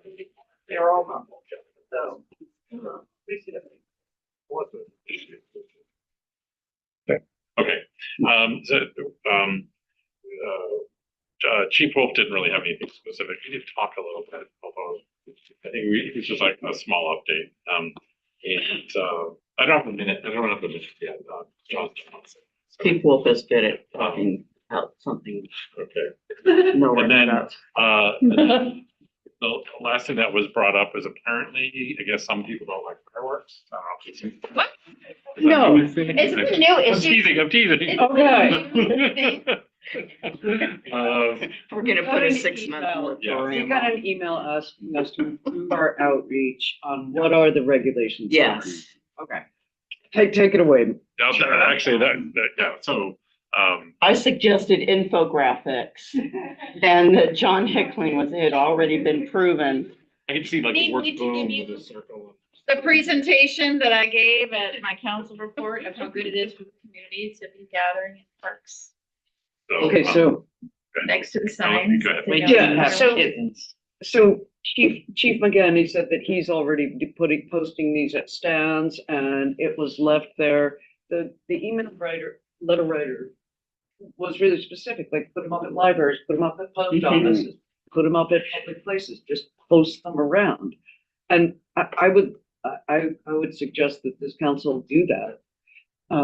Because as several of you reported, last year's fireworks lasted less We time don't. and, Yeah, and that's- were We quiet. don't do that. They I'll, do. I'll design the poster. Yeah. We did that already with Jeff. But Okay. I do think it's a good idea. If we can encourage departments to. whoever- You can put signs up on the Admiral and the Moxie and the school reader for it. Parks ops workers would really be the Okay. best people because they're there Eric shuffling already. paper. So There- so this time to is go. really for the administration. Yeah. Yeah, Yeah. that's their job. Okay. Is that Thanks. it, Michael? Yeah. Good All right, teasing. other regional Audit. boards and Yeah. committees. So I got a couple, and I'll keep it short and sweet as much as I can. Kids Up 911, user fees are going to be increased. We had a discussion, there was an original recommendation, to increase a certain way. Our county commissioners objected. We have another option. I think it's to the tune of about 70 grand a year. And that's because, Kids Up 911 is interesting. They don't have many ways to generate revenue, and that's bound by policy. And so they pretty much, I was given a rundown of how they do, of how they acquire revenue, but, they're gonna increase user fees. That's Kids Up 911. Next is KRCC. I'm gonna just briefly touch on the main topics, okay? Because I want to keep us going, and I know Jeff was there too, and he'll probably add on. Slides. Oh, you do not. No. He does, I Slides see him are right here. You are rejected for slides. No, thank you. So for Kids Up Regional, okay. We had a really great presentation, about our plan sets and our ADUs. That we all, like all the Kitsap County cities and the county have adopted this, quick plan, program for the ADUs. And then there was a presentation on 2 new sets. I brought the whole picture packet if you want to look. Slides. I have slides. Yes, see, okay, I reject your slides and I know, just kidding, see. So here's the 2 new plan sets, and that they're proposing. They're not approved yet, but it's like a rambler. I mean, it goes from 800 to 1,000 square feet. So that was really fun. I'll pass it around. Here you go. That's in the video of the KRCC meeting, Can't see any except more for the things video is tonight. on our website. Okay. Excellent. And so Thank those are you. the next 2 plans, Thank you, but they're Director. pretty spacious. I mean, and there's even one where you can have a mother-in-law unit in addition to the main unit and a garage. I mean, it's, they're, Yeah. ready-made plans. Yeah, that one right there. Makes it easier. Your slide. As is or the addition. It's another tool in the toolbox.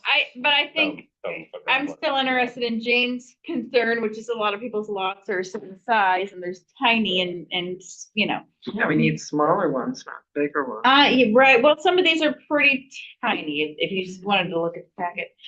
The other thing was a really nice discussion with the PSRC lead for government relations and communications. She gave us some kind of like just not great news about how it's going with interacting with the feds, specifically around Section 8, housing, HUD, things like that. Just very like harrowing, like just somber news about how the feds are pushing back and they're changing the rules after contracts are being signed and how everything is just a little bit up in the air. And so there's a lot of Fear. a lot of additional work that's being done to ensure that I's are dotted and T's are crossed, but also more interaction with the feds because they're pushing back and denying and things like that. And so just keeping us kind of up to, abreast of the issue. The reality of it is that, and I'm sure our finance director is feeling that squeeze too, not knowing if the rules are going to change mid-cycle or after a contract is signed is very real. That's the policy, but she was a lot more diplomatic in how she delivered it. That's how I'm delivering this news to you. That's all I really have to say. Do you want to add anything else to the KRCC? I mean, Nope, that's got them all. 2 main topics. Rosters were changed. That's boring. Moving on, next. Anyone else? It's up to us. Go ahead. really, lots of, the only thing that I thought was particularly interesting was that their lobbyist, had given a distillation of all the, bills that he had lobbied for on KT's behalf. And I thought it'd be really valuable if we could get one from Brian. Of sorry, I've been up for like 16 hours now.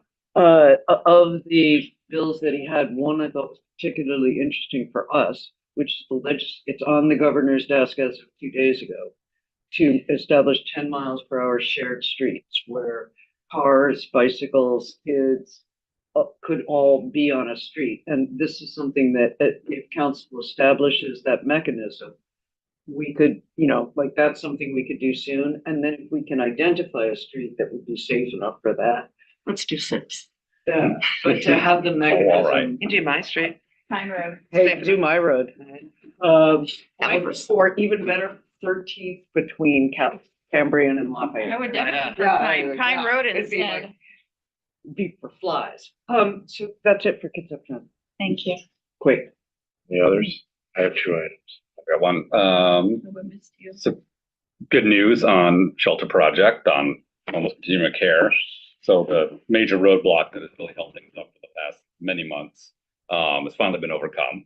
So good. I'll tell you all about the full details one day. Just know that for now the roadblock's overcome. Coming, Yeah, coming so there- soon. So this is known in the entertainment field as the cliffhanger. Yeah.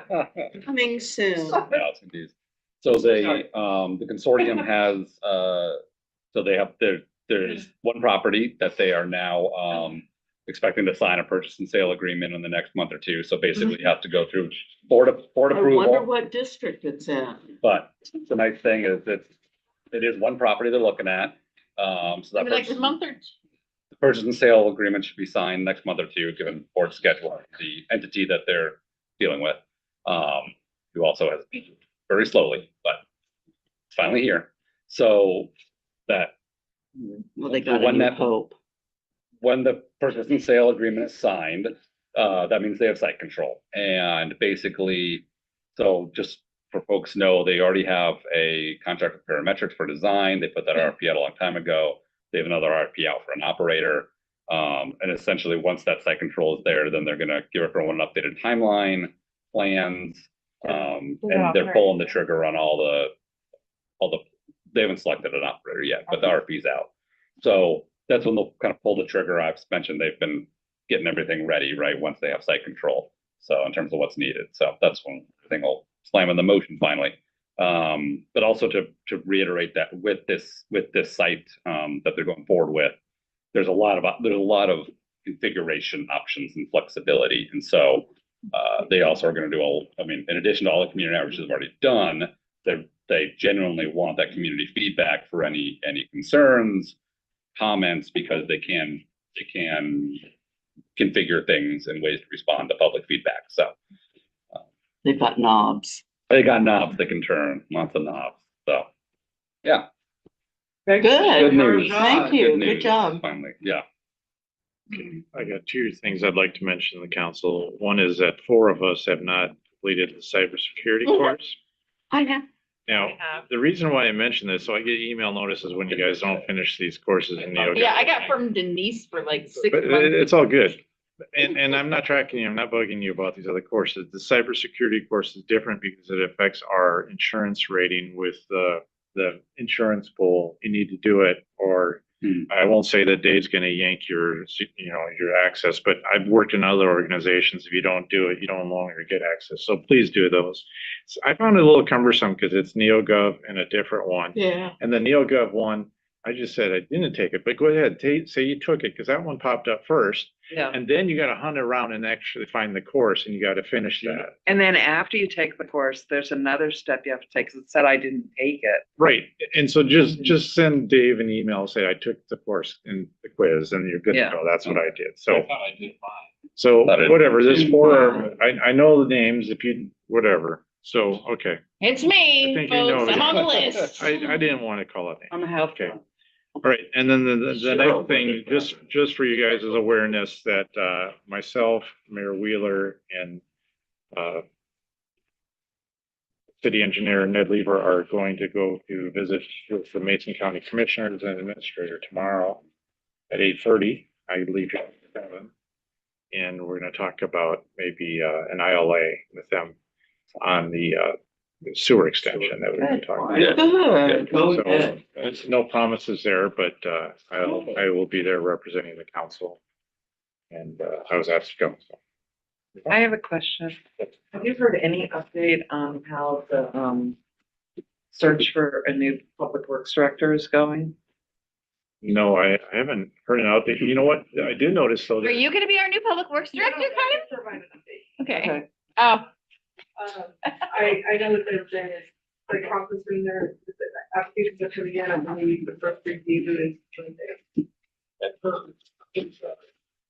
But, there are people who want to work.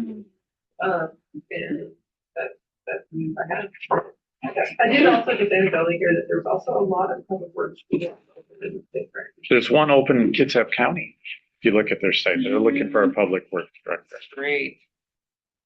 Yeah, she'll have to go to Gig Harbor. Okay. Oh, so, yeah, my little script, is that it? I've got one. Oh, go ahead.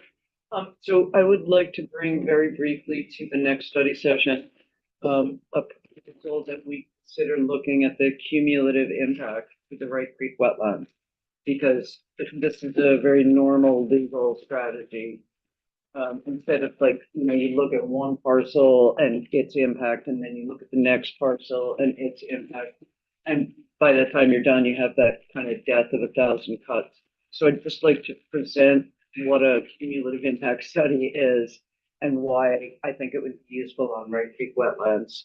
I will keep it under 7 minutes as a presentation 2 weeks from now. Is that okay? Give 6 of them. So I'm not gonna make any promises. The rest of the council's interest, that's fine, but I'm gonna talk to legal counsel before I put that on the schedule. It triggers in me because of Pendergast.